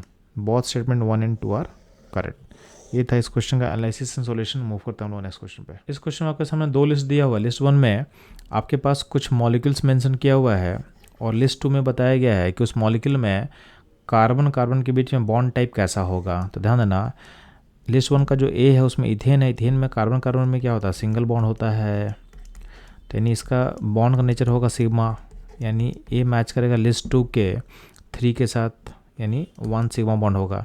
अगर हम बात करते हैं लिस्ट 1 का बी जो है इथीन है, इथीन मतलब कार्बन कार्बन में क्या डबल बॉन्ड होगा, इसका मतलब कार्बन कार्बन में क्या होगा, एक सिग्मा होगा और एक पाई होगा। तो बी जो मैच करेगा 1 सिग्मा और 1 पाई, यानी बी मैच करेगा आपके लिस्ट 2 के 4 के साथ। तो ए का 3 बी का 4, ए का, ठीक है, तो ए का 3 है और बी का 4 है, आपके पास 2 जगह दिख रहा है ऑप्शन 3 एंड 4 में। बाकी हम चेक करते हैं। तो इथाइन का बात करते हैं डी में, तो इथाइन में बेसिकली क्या होता है, कार्बन कार्बन क्या होगा, ट्रिपल बॉन्ड होगा, इसका मतलब इसमें सिग्मा बॉन्ड का नंबर 1 होगा और पाई बॉन्ड का नंबर क्या होगा, 2 होगा। तो डी है, डी मैच करेगा 1 के साथ, ठीक है। तो इसका मतलब जो हमारा करेक्ट आंसर होगा ये होगा ऑप्शन नंबर 3, ठीक है। अभी तक हम लोग सी पे लिस्ट 1 के सी मॉलिक्यूल पे कमेंट नहीं किया। तो सी में क्या बोला हुआ है, कार्बन मॉलिक्यूल C2 के बारे में पूछा गया था, ध्यान देना। इसका जो आंसर हम बता पाएंगे यूजिंग मॉलिक्यूलर ऑर्बिटल थ्योरी। तो आपको पता होना चाहिए जो C2 मॉलिक्यूल होता है, C2 मॉलिक्यूल में टोटल इलेक्ट्रॉन कितना होता है, 12। इसके लिए जो मॉलिक्यूलर ऑर्बिटल थ्योरी के अकॉर्डिंग हम अप्लाई करेंगे तो इसमें जो मॉलिक्यूलर ऑर्बिटल्स को हम अरेंज करेंगे तो अरेंज ऐसा होगा, sigma 1s, sigma star 1s, sigma 2s, sigma star 2s, ठीक है। फिर होता है पाई 2px का फिलअप होगा, पाई 2py का फिलअप होगा, फिर सिग्मा 2pz होगा, ठीक। फिर होता है pi star 2px, pi star 2py and sigma star 2pz। तो ये बेसिकली आपके मॉलिक्यूलर ऑर्बिटल को मैं एनर्जी के अकॉर्डिंग अरेंज कर दिया हूँ C2 मॉलिक्यूल का जो फिलअप करते हैं। अब इसको हम फिलअप करेंगे तो अब इसमें आपको 12 इलेक्ट्रॉन फिलअप करना है। तो यहाँ पे 1 2 3 4 5 6 7 8 9 10 11 12 इतना फिलअप होगा। अब ध्यान देंगे आपका सिग्मा 1s और सिग्मा स्टार 1s का कंट्रीब्यूशन एक दूसरे को कैंसिल कर लेगा, तो इसका नेट इफेक्ट 0 होगा। Similarly sigma 2s and sigma star 2s का जो नेट इफेक्ट क्या होगा, 0 हो जाएगा। तो अल्टीमेटली आपका जो कंट्रीब्यूशन आ रहा है बॉन्डिंग में, ये आ रहा है आपके पाई 2px एंड पाई 2py से। तो ये जो आपका इलेक्ट्रॉन का जो कंट्रीब्यूशन होगा ये आपके बॉन्ड में पार्टिसिपेट कर रहा है। तो बॉन्ड में बेसिकली कंट्रीब्यूशन कहाँ से आ रहा है, आपके पाई ऑर्बिटल से आ रहा है, तो उसका नेचर पाई होता है। तो यहाँ पे टोटल बॉन्डिंग इलेक्ट्रॉन जो आपको बॉन्ड में कंट्रीब्यूट कर रहा है इस केस में, वो टोटल इफेक्टिव बोल सकते हैं हम लोग। टोटल इफेक्टिव बॉन्डिंग इलेक्ट्रॉन कितना होगा, 4, जो कि आ रहा है आपके पाई ऑर्बिटल से। जिसका जो बॉन्ड ऑर्डर होगा, बॉन्ड होता है नेट क्या होगा, टोटल इफेक्टिव कितना बॉन्डिंग इलेक्ट्रॉन होगा, तो कि 4 है बाई 2 कर दो तो अल्टीमेटली होगा बॉन्ड 2 होगा, यानी यहाँ 2 बॉन्ड बनेगा। और चूंकि दोनों बॉन्ड का कंट्रीब्यूशन आपके पास पाई से आ रहा है, तो इसका दोनों बॉन्ड का नेचर क्या होगा, पाई, यानी इसमें क्या होगा 2 पाई बॉन्ड फॉर्म करेगा। यानी C2 मॉलिक्यूल में बॉन्ड 2 है, यानी यहाँ पे 2 बॉन्ड बनेगा, दोनों नेचर क्या होगा, पाई होगा। इसका मतलब जो लिस्ट 1 का जो C है, C2 मॉलिक्यूल है, वो आपके लिस्ट 2 के साथ लिस्ट 2 के सेकेंड से मैच करेगा, यानी C2 मॉलिक्यूल में 2 पाई बॉन्ड होता है। तो ये आपका बहुत इंपॉर्टेंट क्वेश्चन है, आपके नीट में ऑलरेडी आ चुका है, दोबारा क्वेश्चन रिपीट हो रहा है बोल सकते हैं आप। ठीक है, तो ये था इस क्वेश्चन का आपका एनालिसिस एंड सॉल्यूशन। मूव करता हूँ लोग नेक्स्ट क्वेश्चन पे। इस क्वेश्चन में आपके सामने 3 गैस दिया हुआ है, उनका हेनरी कांस्टेंट मेंशन किया हुआ है किलो बार में, और बोला है उनकी सॉलिबिलिटी का ऑर्डर बताना है इन वाटर। तो ध्यान देंगे हेनरी लॉ में क्या होता है, प्रेशर इक्वल टू क्या होता है, KH इंटू एक्स गैस का। तो जिस गैस का KH क्या होगा, हाई होगा, उसका x क्या होगा, कम होगा। KH बढ़ेगा तो क्या होगा, x क्या होगा, घटेगा, यानी उसका जो सॉलिबिलिटी होगा क्या होगा, डिक्रीज करेगा। यानी KH और सॉलिबिलिटी में रिलेशन क्या होता है, इनवर्स का रिलेशन होता है। तो ध्यान देंगे आपका जो KH हाईएस्ट किसका दिख रहा है, तो KH का अगर हम ऑर्डर देंगे तो KH का जो ऑर्डर होगा, KH हाईएस्ट होगा A का, A के बाद C और C के बाद B। सबसे छोटा KH किसका है, B का है। तो सॉलिबिलिटी का ऑर्डर रिवर्स कर दो, तो सॉलिबिलिटी का ऑर्डर क्या हो जाएगा बच्चों लोग, ये हो जाएगा B C और सबसे पीछे क्या होगा A। तो अब देखो B C A कहाँ दिख रहा है, तो B C हमको दिख रहा है ऑप्शन नंबर 2 में, तो ऑप्शन 2 इसका क्या होगा, करेक्ट आंसर होगा। तो ये था इस क्वेश्चन एनालिसिस। मूव करता हूँ लोग नेक्स्ट क्वेश्चन में। इस क्वेश्चन में हीलियम आयन का ग्राउंड स्टेट यानी N1 का एनर्जी बताया हुआ -x, आपको बताना है इसके टर्म में B+3 आयन का एनर्जी ऑफ N2 यानी सेकेंड लेवल का एनर्जी आपको बताना है। तो ध्यान देंगे अगर हम बात करते हैं हाइड्रोजन लाइक आयंस का, तो उसका जो एनर्जी का जो एक्सप्रेशन होता है, ये होता है energy of ground state of hydrogen into Z²/n²। ठीक है, अब ध्यान देंगे अगर इसको हम He+ आयन के लिए पुट करते हैं, तो He+ आयन का यहाँ पे Z क्या होगा, Z होगा 2 और N होगा 1, चूँकि क्वेश्चन मेंशन किया हुआ है। तो इसको पुट करोगे तो यहाँ पे वैल्यू आ जाएगा एनर्जी का, यह आ जाएगा ग्राउंड स्टेट, ये जो वैल्यू है ये हाइड्रोजन के लिए होता है, H का ग्राउंड स्टेट एनर्जी होता है। यहाँ Z को 2 पर तो क्या होगा, 4 होगा, 4/1, यानी basically -4 energy of ground state of hydrogen, ये इसको बोला गया है -x। ठीक है, इस वैल्यू को बोला गया -x। अगर हम बात करते हैं B+3 का, तो B+3 का अगर हम बात करेंगे तो उस केस में इस फॉर्मूले में अगर आप पुट करते हो तो Z कितना पुट करोगे आप बच्चों लोग, तो Z पुट करोगे 4, और चूँकि N कितना पुट करना है, तो N पुट करना है आपको 2। तो अल्टीमेटली वैल्यूज पुट करने के बाद ये वैल्यू आ जाएगा, तो ground state of hydrogen into 4 का स्क्वायर डिवाइडेड बाई 2 का स्क्वायर, तो अल्टीमेटली आ जाएगा -4 Eg। तो चूँकि हम लोग -4 Eg को -x बोल चुके हैं, तो यहाँ भी -4 Eg आ रहा है, इसका मतलब इसका वैल्यू क्या होगा, ये भी होगा -x। यानी आपका जो ऑप्शन 1 होगा ये होगा करेक्ट, यानी हीलियम आयन का जो ग्राउंड स्टेट एनर्जी का वैल्यू होगा वही एनर्जी का वैल्यू होगा B+3 आयन के सेकेंड एनर्जी लेवल का, यानी सेल नंबर 2 का। तो ऑप्शन 1 क्या होगा, इसका करेक्ट आंसर होगा। ये था इस क्वेश्चन का एनालिसिस एंड सॉल्यूशन। मूव करता हूँ नेक्स्ट क्वेश्चन पे। इस क्वेश्चन में Mn+3 से +2 का जो E0 वैल्यू है वो ज़्यादा पॉजिटिव होता है, मेंशन किया हुआ है एज कम्पेयर टू क्रोमियम +3 से +2 और Fe+3 से +2 का वैल्यू के कंपेयर में, तो ये एविडेंट है, हमारे एनसीईआरटी टेबल में भी चीज मेंशन किया हुआ है। +3 से +2 का वैल्यू अगर हम इनको कंपेयर करते हैं तो Mn का है 1.57, क्रोमियम का है -0.41 और आयरन का है 0.77।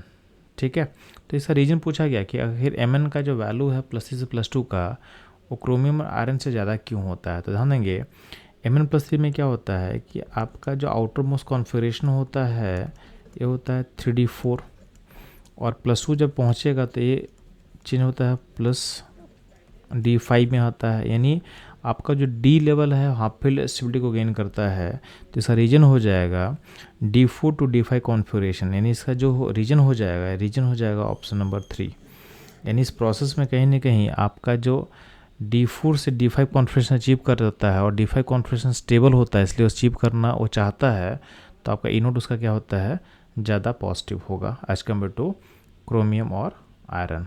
तो ऑप्शन 3 आपका करेक्ट आंसर होगा इस क्वेश्चन का। ये था इस क्वेश्चन का एनालिसिस। मूव करता हूँ लोग नेक्स्ट क्वेश्चन पे। तो चलो अब हमने कुछ रिएजेंट मेंशन किया और बोला गया है ग्लूकोज इनमें से किसके साथ रिएक्ट नहीं करेगा या फिर टेस्ट नहीं देगा। तो ध्यान देना एक क्वेश्चन सिंपली आपके एनसीईआरटी के लाइन से लिया हुआ है। अब देखना नीचे में एनसीईआरटी के लाइन में मेंशन किया हूँ, तो ग्लूकोज का जो ओपन फॉर्म होता है अगर होता तो इनसे रिएक्ट करना चाहिए था, बट बोला गया है डिस्पाइट हैविंग एल्डिहाइडी ग्रुप जो कि ओपन ग्रुप में होना चाहिए था, glucose does not give Schiff test and does not form hydrogen sulphate addition product with sodium bisulphide.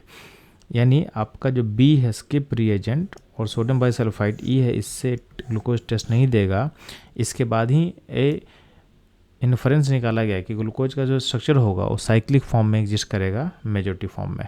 ठीक है, तो इस क्वेश्चन का जो करेक्ट आंसर होगा यानी स्किप रिएजेंट और सोडियम बाइसल्फाइड से ग्लूकोज रिएक्ट नहीं करता है या फिर टेस्ट नहीं देता है। तो बी और ई किस ऑप्शन में है, ऑप्शन 3 में है, तो 3 ऑप्शन हमारा करेक्ट आंसर होगा। तो ये था इस क्वेश्चन का एनालिसिस एंड सॉल्यूशन। मूव करता हूँ हम लोग नेक्स्ट क्वेश्चन पे। इस क्वेश्चन पे चलो आपको सामने 2 लिस्ट दिया हुआ है। लिस्ट 1 में कुछ कॉम्प्लेक्स मेंशन किया हुआ है और लिस्ट 2 में वो कॉम्प्लेक्स कैसा आइसोमरिज्म शो करेगा बताया हुआ है। तो ध्यान देना जो लिस्ट 1 का फर्स्ट यानी ए कॉम्प्लेक्स दिया हुआ है, इसमें आपके अंदर में नाइट्रो लिगेंड है। अब नाइट्रो लिगेंड होता है एम्बीडेंटेड, यानी इसमें ओ सेंटर से भी डोनेशन हो सकता है और एन सेंटर से भी हो सकता है। तो जब भी एम्बीडेंटेड लिगेंड होगा तो उसमें लिंकेज आइसोमरिज्म शो कर सकता है। नहीं, आपका जो लिस्ट 1 का ए है मैच करेगा लिस्ट 2 के 2 के साथ, यानी लिंकेज से मैच करेगा। तो ए का 2 अब देखोगे तो आपके ऑप्शन 1 में है, 4 में है। जो लिस्ट 1 का बी कॉम्प्लेक्स है उस बी कॉम्प्लेक्स में आपके पास सल्फेट है और बाहर बी आर है। तो अगर बी आर अंदर होगा सल्फेट बाहर जाएगा तो इस केस में क्या होगा, आपके सिस्टम में डिफरेंट आयन प्रोड्यूस होगा। इसका मतलब क्या है, जो लिस्ट 1 का बी कॉम्प्लेक्स है ओके आयनेशन आइसोमर शो करेगा, यानी लिस्ट 2 के 3rd से मैच करेगा। तो बी का 3rd, ए का 2 एंड बी का 3rd, यानी आपका जो ऑप्शन 1 होगा करेक्ट हो जाएगा।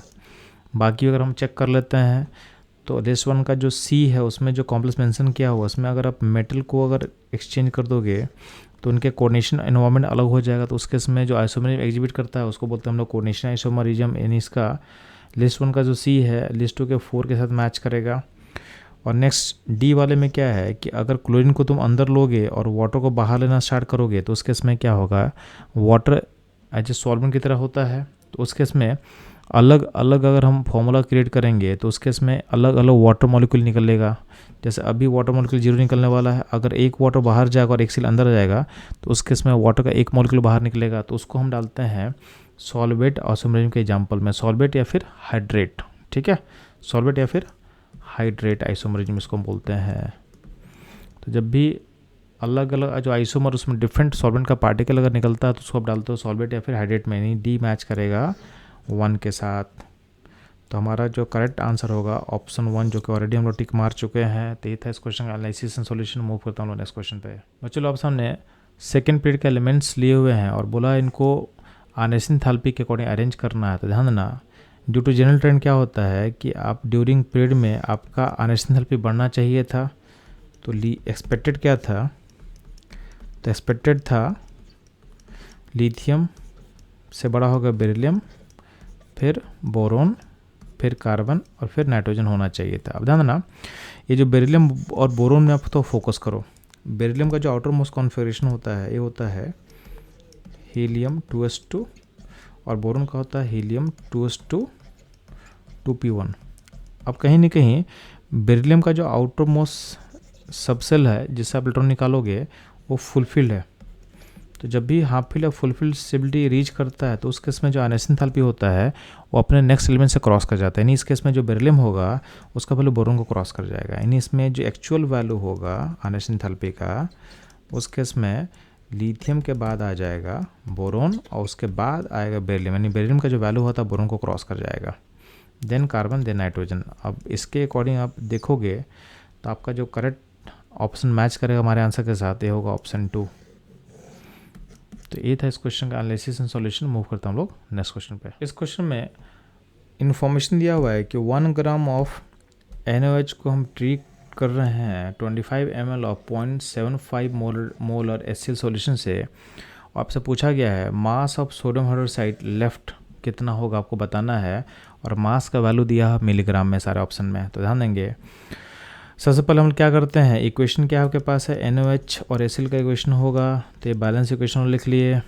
तो इसमें बैलेंस इक्वेशन में दिख रहा है कि NaOH NaCl 1:1 रेशियो में रिएक्ट कर रहा है। फिर क्या करें हम NaOH का मोल निकाल लेंगे तो गिवन मास कितना 1 gram divided by molar mass 40, ये हो जाएगा मोल। मोल को आप मिली मोल में चेंज कर लो क्योंकि आपका HCl का इन्फॉर्मेशन में ml में दिया हुआ तो यहाँ भी मिली मोल में कैलकुलेशन आसान हो जाएगा। तो ये मोल है, ठीक है। तो मोल को मिली मोल में चेंज कैसे करेंगे तो 1/40 × 1000 कर लेंगे तो इतना मिली मोल हो जाएगा। तो मिली मोल का वैल्यू NaOH का कितना आ जाए अपने पास, तो ये आ जा रहा है 25 मिली मोल। HCl का मिली मोल कैसे निकलेगा तो मोरिटी दिया हुआ है वॉल्यूम इन ml से मल्टीप्लाई करेंगे तो 0.75 × 25 तो मिली मोल निकल के आ जाएगा HCl का। तो वैल्यू निकल कितना आ जाएगा चलो आ जाएगा 18.75। अब ध्यान देना आपका 1:1 रेशियो में रिएक्शन हो रहा है तो यहाँ पे देखोगे आपका HCl लिमिटिंग रिएजेंट है तो ये HCl हो गया लिमिटिंग। तो आपका बचेगा कौन, तो बचेगा आपका NaOH। कितना बचेगा तो NaOH जो लेफ्ट होगा रिएक्शन करने के बाद तो ये पूरा ख़त्म हो जाएगा। तो NaOH जो लेफ्ट होगा तो ये 0 हो जाएगा और ये बचेगा 6.25 मिली मोल बचेगा। यानी NaOH जो लेफ्ट होगा मिली मोल्स में हो जाएगा तो NaOH जो लेफ्ट होगा आफ्टर रिएक्शन होगा कितना होगा 6.25 मिली मोल्स। अब मिली मोल को वैल्यू को चेंज करना मिलीग्राम तो सिंपली क्या करना है, अगर आपको वेट इन मिलीग्राम चाहिए और मिली मोल दिया हुआ है तो सिंपली मोलमा से मल्टीप्लाई कर दो उसको। तो मिली मोल कितना है 6.25 × 40 कर देते हैं तो जो वैल्यू है ये वैल्यू आ जाएगा 250 मिलीग्राम। यानी आपका जो ऑप्शन 2 होगा ये होगा इस क्वेश्चन का करेक्ट आंसर। ये था इस क्वेश्चन का concept analysis and solution. Move करता हूँ लोग नेक्स्ट क्वेश्चन पे। बस चलो आप सामने एक इक्विलिब्रियम इक्वेशन मेंशन किया हुआ है जिसमें 2A का पार्टिकल B और C में कन्वर्ट कर रहा है, उसका Kc दिया हुआ है और आपको बोला गया किसी पॉइंट ऑफ टाइम पे रिएक्शन का मिक्सचर का कंपोजिशन दिया हुआ है। तो आप क्या करो पहले इस पॉइंट पे आप Q को निकालो। तो जब Q निकालोगे तो उस केस में क्या होगा C का कॉन्सेंट्रेशन डिवाइडेड बाई A का कॉन्सेंट्रेशन का स्क्वायर पुट करोगे तो ध्यान देना इसमें वैल्यूज मेंशन किया हुआ है तो इसको जब पुट करो तो वैल्यू आ जाएगा =1। यानी इस पॉइंट पे जो Q का वैल्यू हो जाएगा 1। अब Q और K को कंपेयर करते हैं तो Q और K में Q का वैल्यू K से क्या है लार्ज है क्योंकि Q का वैल्यू 1 है और K का वैल्यू 10⁻³ है के टर्म में है। तो Q K से बड़ा है यानी Q जब K से बड़ा होगा तो रिएक्शन कहाँ जाएगा, रिएक्शन बैकवर्ड जाएगा। यानी जो आपका पॉइंट है वो वापस रिएक्टर में कन्वर्ट होगा। तो इसका मतलब क्या होगा आपका जो थर्ड ऑप्शन क्या करेक्ट होगा, तो रिएक्शन है tendency to go in backward direction. तो ये था इस क्वेश्चन का एनालिसिस एंड सॉल्यूशन। मूव करता हम लोग नेक्स्ट क्वेश्चन पे। इस क्वेश्चन में आपको सामने कुछ कटायन का लिस्ट दिया और बोला है इस कटायन को सॉल्ट एनालिसिस का जो ग्रुपिंग किया हुआ है उस ग्रुप में इंक्रीजिंग ऑर्डर में अरेंज करना फ्रॉम 0 to 6। तो ध्यान देना आपको पता होना चाहिए कि सॉल्ट एनालिसिस में कटायन का ग्रुपिंग किया हुआ अक्सर लिस्ट मैं शेयर कर रहा हूँ जिसमें ध्यान देना जो कटायन क्या क्या अपने पास अवेलेबल है। तो आपके पास Al+3 है। अब चेक करो Al+3 किस ग्रुप का पार्ट है, तो ये आपका थर्ड ग्रुप का पार्ट है। तो Al+3 को हम थर्ड लिख सकते हैं। जो Copper+2 है, Copper+2 कहाँ दिख रहा है आपको ग्रुप नंबर 2 में। जिसको मैं 2 बोल सकता हूँ।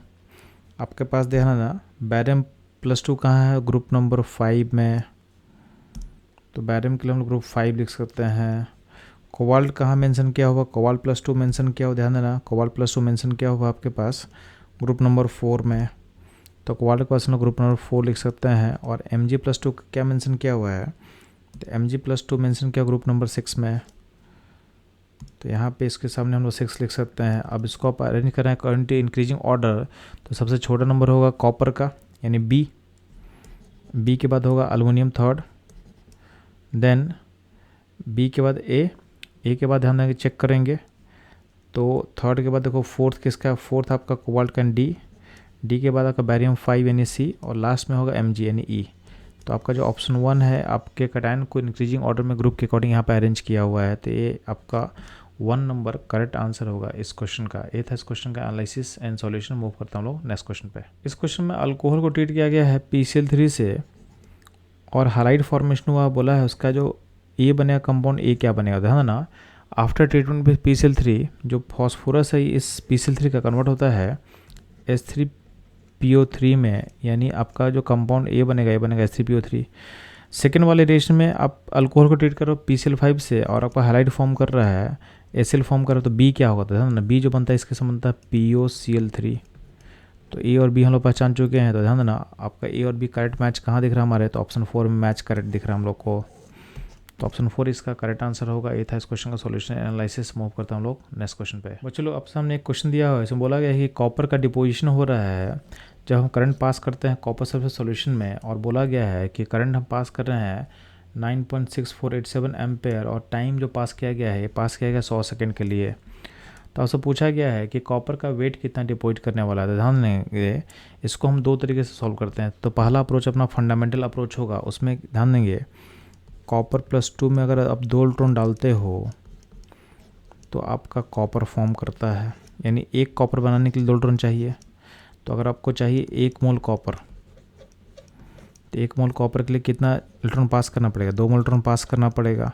और 2 मोल इलेक्ट्रॉन का जो चार्ज होता है उसको 2 फैराडे बोलते हैं, तो यानी 2 Faraday equivalent to 1 mole of copper.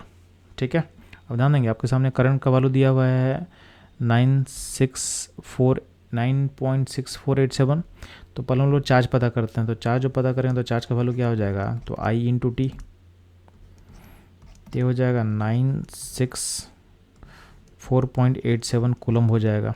ठीक है, इसको चेंज करो फैराडे में, तो कितना फैराडे चार्ज पास किए हो, तो चार्ज को डिवाइड करते हैं हम लोग 96487 से, तो आपका फैराडे मिल जाएगा। कितना फैराडे पता चल जाएगा, तो आप पता करोगे तो फैराडे का वैल्यू आ जाएगा ये, तो चार्ज आ जाएगा आपका F/100 फैराडे। तो ध्यान देना अकॉर्डिंग टू गिवन इक्वेशन क्या हो सकता है कि 2 फैराडे से कॉपर का 1 मोल डिपोजिट करता है। तो अगर 1 फैराडे होगा तो मोल कितना होगा, हाफ मोल होगा। तो आपका चार्ज का वैल्यू कितना है F/100 फैराडे, तो उस केस में आपका मोल कितना होगा, मोल होगा 1/200। तो ये हमको कॉपर का मोल मिल गया। अब कॉपर का वेट निकालना है, तो सिंपली क्या करेंगे, वेट मतलब क्या होगा, तो वेट मतलब हो जाए वेट इंटू क्या होगा, तो mole into molar mass. Molar mass कितना दिया कॉपर का, 63। गिवन क्वेश्चन में 63 दिया, तो इसको इतना ही हम लेके चलते हैं।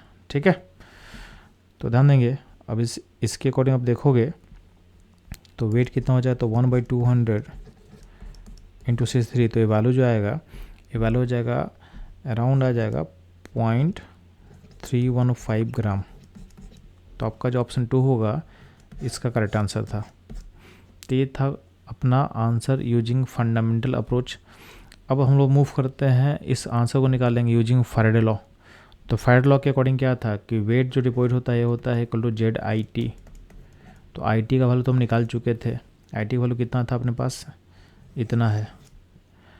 तो Z इंटू 964.87। अब Z क्या होता है, Z होता है आपका इक्वलेंट वेट बाय फैराडे का वैल्यू। अब आपको पता है कि कॉपर का एन फैक्टर कितना होता है, 2 होता है। तो यहाँ पे जो इक्वलेंट वेट होगा ये हो जाएगा उसका मोलर मास बाई 2।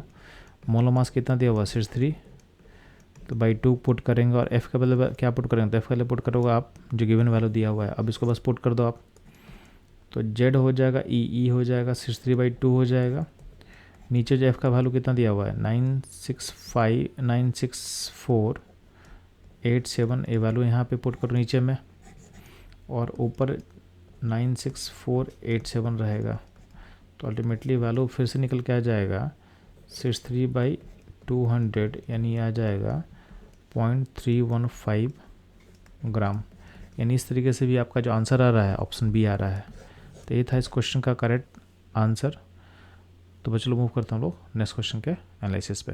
इस क्वेश्चन में ऑस्मोटिव प्रेशर वर्सेस कॉन्सेंट्रेशन का ग्राफ बनाया हुआ है। बोला है ग्राफ जो है स्ट्रेट लाइन आ रहा है, विथ स्लोप का वैल्यू दिया है 25.73 लीटर बार मोल इनवर्स।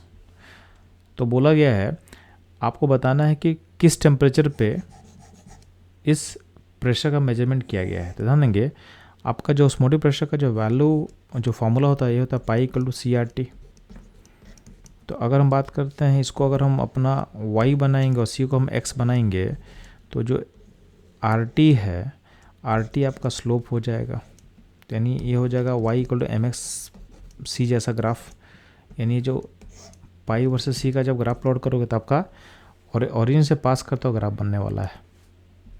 तो इसमें स्लोप का जो वैल्यू है RT है, और ध्यान देंगे इस RT में R है गैस कांस्टेंट जिसका वैल्यू दिया है 0.083 लीटर बार मोल इनवर्स पर केल्विन, और ये वैल्यू कितना दिया क्वेश्चन में 25.73। तो आप R का वैल्यू पुट करो इसको, तो R का वैल्यू पुट करोगे तो आपका T निकल के आ जाएगा 25.73 डिवाइडेड बाई 0.083। अभी जो T आएगा केल्विन में आएगा, तो ये वैल्यू आ जाएगा 310 केल्विन। आपको ऑप्शंस किस में दिया हो, डिग्री सेंटीग्रेड में, तो इसको चेंज करो डिग्री में, तो ये टेम्परेचर डिग्री में आ जाएगा 37 डिग्री। ठीक है, तो 310 केल्विन होगा यानी 310 केल्विन, और 37 डिग्री सेंटीग्रेड होगा इसका आंसर। यानी आपका जो ऑप्शन 1 होगा इस क्वेश्चन का करेक्ट आंसर होगा। तो ये था इस क्वेश्चन का एनालिसिस। मूव करता हूँ नेक्स्ट क्वेश्चन पे। इस क्वेश्चन में आपके सामने एक सीक्वेंस ऑफ रिएक्शन दिया हुआ है, जिसमें पहले हम ट्रीट कर रहे हैं आपके प्रोपेन आयोडाइड को NaCN के साथ। यहाँ पे SN2 रिएक्शन होगा, और यहाँ पे I के बदले क्या आ जाएगा CN आ जाएगा। अब उसके बाद इस साइनाइड को हम पार्सली हाइड्रोलाइज कर रहे हैं। तो पार्सली हाइड्रोलाइसिस में होता क्या है कि साइनाइड जो ग्रुप है वो कन्वर्ट होता है अमाइड में। तो पार्सली हाइड्रोलाइसिस में अमाइड में कन्वर्ट होगा, तो यहाँ पे जो CN है तो एक B जो बनेगा B बनेगा ऐसा कुछ।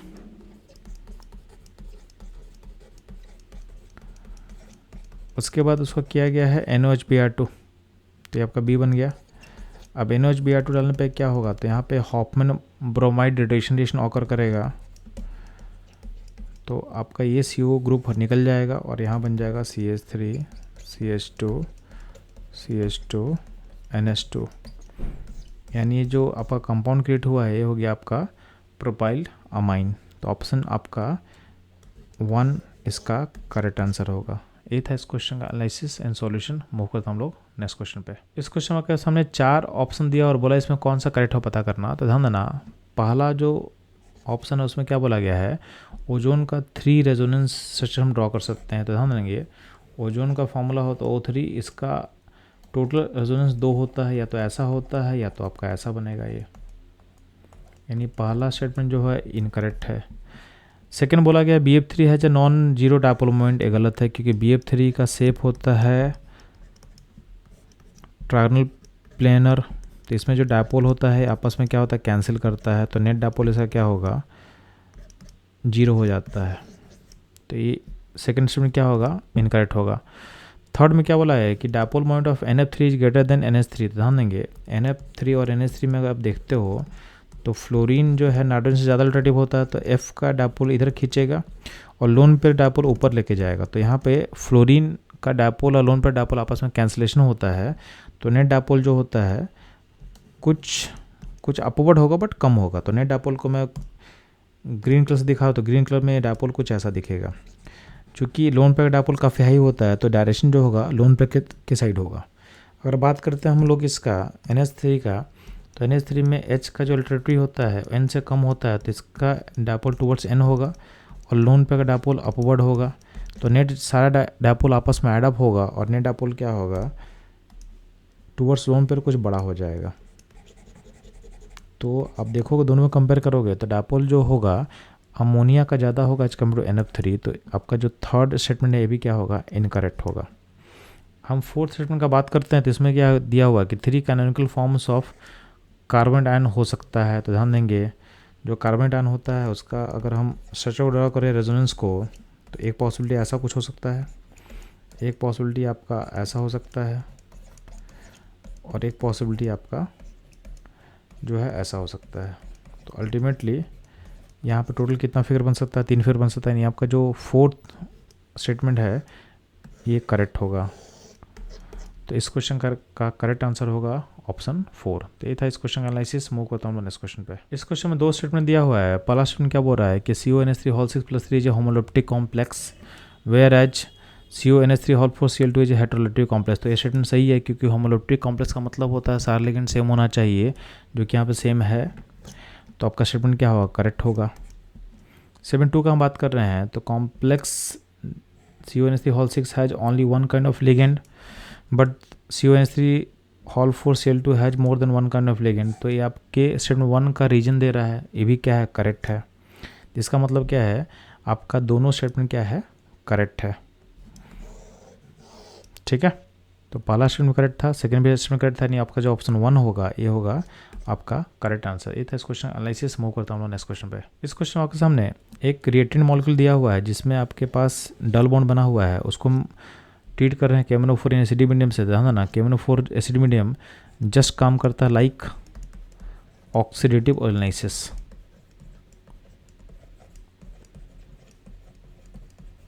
ठीक है, तो इसमें सिंपली क्या करेंगे हम लोग, इस बॉन्ड को तोड़ेंगे। तो इस बॉन्ड को तोड़ने पे आपके पास अल्डिहाइड बनेगा और अल्डिहाइड के बाद जो H है इसका फर्दर ऑक्सीडेशन हो जाता है। तो ये H हटा के आपको OH लगा देना है। तो अल्टीमेटली रिएक्शन के बाद आपके पास 2 मोल एसिड फॉर्म करने वाला है ये कंपाउंड। तो ये हमारा ऑप्शन जो है 2 के साथ मैच करेगा हमारा सॉल्यूशन। तो इसका करेक्ट आंसर होगा ऑप्शन 2। ये था इस क्वेश्चन का एनालिसिस। मूव करता हूँ लोग नेक्स्ट क्वेश्चन पे। इस क्वेश्चन बोला गया है कि कौन सा पेयर ऑफ लैंथेनाइड्स डायमैटिक नेचर का होगा। तो ध्यान देंगे पहला जो ऑप्शन में है C और YB का +4m+2 जो चार्ज है, तो C का एटॉमिक नंबर 58 होता है। तो 58 का जो कॉन्फिगरेशन आप लिखोगे तो C का कॉन्फिगरेशन होता है जेनन 4f1 5d1 एंड 6s2 होता है, इसमें एक्सेप्शन होता है। तो C+4 जब हम 4 रो निकालेंगे तो पहले S से निकलेगा, फिर D से, फिर F से। तो अल्टीमेटली C+4 में सिर्फ जेनन होगा। तो इसमें अल्टीमेटली क्या है, बाहर का इलेक्ट्रॉन निकाल चुके हो तो इसमें सारा इलेक्ट्रॉन क्या हो, पेड फॉर्म में होगा। तो C+4 क्या है, नेचर डायमेटिक होगा। YB+2 का हम बात करते हैं तो YB जो होता है, YB का एटॉमिक नंबर कितना होता है, 70। तो इसका कॉन्फिगरेशन होना चाहिए होगा जेनन 4f14 एंड 6s2 होना चाहिए। तो YB+2 अगर हम निकालते हैं तो 2 निकलेगा S से। तो इसका जो कॉन्फिगरेशन हो जाएगा जेनन 4f14। अब चूंकि आपका F सब सेल फुली फिल्ड है तो इसमें इलेक्ट्रॉन सारा क्या होगा, पेड फॉर्म में होगा। यानी पहला ऑप्शन में जो दोनों आयन है ये दोनों डायमेटिक नेचर का होगा, यानी ऑप्शन जो 1 होगा इसका करेक्ट आंसर होगा। बाकी आप 2, 3 और 4 चेक करोगे तो कहीं ना कहीं सब में अनपेड इलेक्ट्रॉन आपको दिखेगा। बस सिंपली क्या करना है, आपको सारे का कॉन्फिगरेशन लिखना है। अच्छा, कॉन्फिगरेशन लिखने के लिए सारे आयंस का, यानी सारे आपको आयंस जो दिख रहे हैं उसमें जो एलिमेंट्स इन्वॉल्व हैं उसका एटॉमिक नंबर को याद होना चाहिए। यानी आपको लैंथेनाइड सीरीज का एलिमेंट्स, उनका सिंबल एटॉमिक नंबर के साथ याद करोगे तभी ये क्वेश्चन आपसे बनेगा। तो ये था इस क्वेश्चन एनालिसिस। मूव करता हम लोग नेक्स्ट क्वेश्चन पे। इस क्वेश्चन में आपको सामने एक इक्विलिब्रियम क्वेश्चन दिया हुआ है। 2NO गिव्स N2 + O2 और इसमें जो भी कंपोनेंट्स इन्वॉल्व है NO, N2 और O2 उसका आपका इक्विलिब्रियम कॉन्सेंट्रेशन दिया हुआ क्वेश्चन में। और उससे पूछा गया है कि इसमें अल्फ़ा निकालना है, डिग्री ऑफ डिस्ट्रेस निकालना है आपको NO का एट इक्विलिब्रियम पॉइंट पे। और आपको NO का बिगिनिंग का कॉन्सेंट्रेशन दिया हो 0.1 मोलर दिया हो क्वेश्चन में। तो ध्यान देंगे अगर हम NO का अमाउंट शुरू में C मानते हैं तो C से C माइनस अल्फ़ा टूटेगा तो N2 बनेगा C∝/2 और O2 बनेगा C∝/2। तो बेसिकली हमको C माइनस C∝ को इक्वेट करना है NO के इक्विलिब्रियम कॉन्सेंट्रेशन जो कि दिया हो क्वेश्चन में। तो ये हो जाएगा आपका C माइनस C∝। ठीक, तो आपका जो 1 माइनस अल्फ़ा होगा बेसिकली हो जाएगा 2.8 × 10⁻³ डिवाइडेड बाई 0.1 जो कि सी का वैल्यू है। तो इसको आप सॉल्व करो तो ये वैल्यू आ जाएगा 1 माइनस अल्फ़ा का, ये वैल्यू आ जाएगा 0.028। तो इससे अल्फ़ा क्या होगा, तो इससे अल्फ़ा निकल के आ जाएगा 1 माइनस 0.028 जो कि नियरली हो जाएगा 0.72 के अराउंड। तो आपका जो आंसर होगा अल्फ़ा का, ये हमारे 4 से मैच कर रहा है। तो आपका जो फोर्थ ऑप्शन होगा ये होगा इसका करेक्ट आंसर।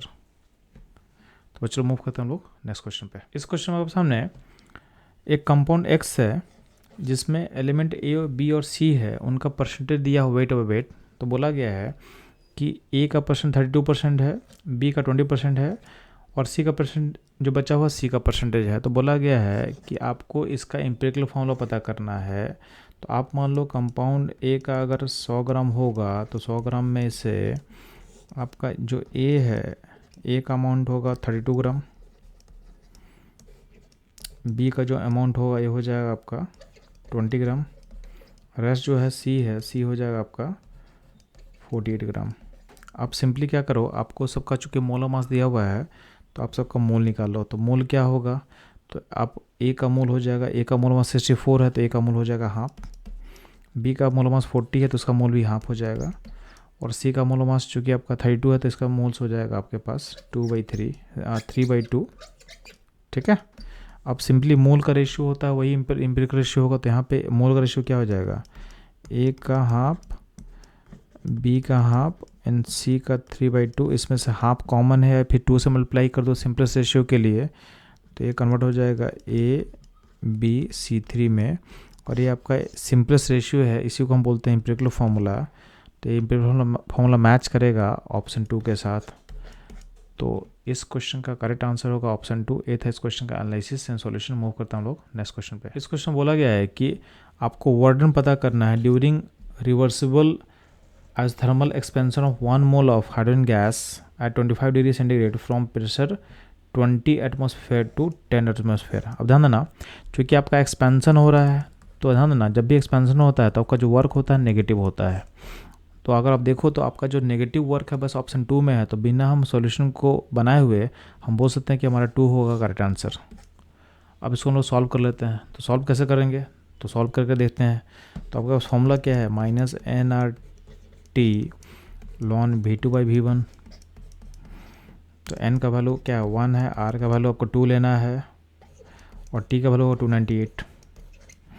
और ln V2/V1 आपको दिया नहीं है तो उसको आप लिख सकते हो ln P1/P2। P1 का वैल्यू कितना 20 है और P2 क्या 10 है। तो -2 × 298 और इंटू हो जाएगा ln 2 हो जाएगा। ln 2 वैल्यू कितना था 0.693 होता है। तो -2 × 298 0.693 डाल दोगे और ये आंसर आएगा आपका कैलोरी में, क्योंकि आर का वैल्यू पुट किए हो 2 पुट किए हो। तो आप देखोगे आपका जो वर्क आएगा नेगेटिव आएगा, नेगेटिव बस 2 में दिया और इसका वैल्यू आप निकालो तो वैल्यू आ जाएगा -413.14 कैलोरीज। तो आपका जो ऑप्शन 2 होगा करेक्ट होगा, जो कि ऑलरेडी हम पहले ही बता चुके हैं। तो इस तरह से आपको क्वेश्चन का अप्रोच के लिए हमारे साथ बने रहें। मिलते हैं हम लोग नेक्स्ट क्वेश्चन पे। इस क्वेश्चन बोला गया है कि ड्यूरिंग प्रिपरेशन ऑफ मोहर सॉल्ट, जो कि फॉर्मूला होता है FeSO4 NH4 halt SSO4 6H2O, हम किस एसिड को ऐड करते हैं to prevent hydrolysis of Fe+2 ion. तो ध्यान देना, इसमें हम ऐड करते हैं dilute H2SO4, in dilute sulphuric acid add करते हैं इस हाइड्रोलाइसिस को प्रिवेंट करने के लिए। तो इसका जो करेक्ट आंसर होगा ये होगा ऑप्शन 4। ठीक है, क्योंकि अगर नाइट्रिक एसिड ऐड करोगे आप या सल्फ्यूरिक एसिड ऐड करोगे तो उसमें क्या होता है, ये दोनों Rn+2 को +3 में कन्वर्ट कर देगा, यानी इस दोनों ऑक्सीडाइजिंग नेचर का होता है इसको, इसलिए हम इसको यूज नहीं करेंगे। ऑप्शन 4 इसका क्या होगा करेक्ट आंसर होगा। तो ये था इस क्वेश्चन का एनालिसिस। मूव करता हम लोग नेक्स्ट क्वेश्चन पे। बच्चों इस क्वेश्चन बोला गया है कि आपका रेट ऑफ रिएक्शन क्वाड्रपल्स होता है, नहीं आपका 4 टाइम्स इंक्रीज होता है जब आप टेम्परेचर को चेंज करते हो from 27 degree centigrade to 57 degree centigrade. तो 27 का मतलब होगा बच्चों कितना, तो ये होगा 300 केल्विन। ठीक है, और 57 का मतलब कितना होगा, तो होगा 330 केल्विन। तो 300 केल्विन से 330 केल्विन करने में आपका 4 टाइम्स आपका रेट ऑफ रिएक्शन बढ़ता है, यानी आपका जो के है रेट कांस्टेंट वो भी क्या होगा, के से 4 होगा। तो आप इस इक्वेशन में क्या करो, log K2/K1 equal to activation energy 2.303 R 1/T1 - T2। इसमें पुट करना चारों को वैल्यूज़ को पुट करना स्टार्ट करो तो यहाँ पे रेशियो ए हो जाएगा log 4 हो जाएगा, और यहाँ पे ई ए का वैल्यू को निकालना है 2.303 यहाँ पे पुट करोगे, और आर का वैल्यू पुट करोगे 8.314, टी होगा T1 हो जाएगा कितना, तो 300, और T2 हो जाएगा 330।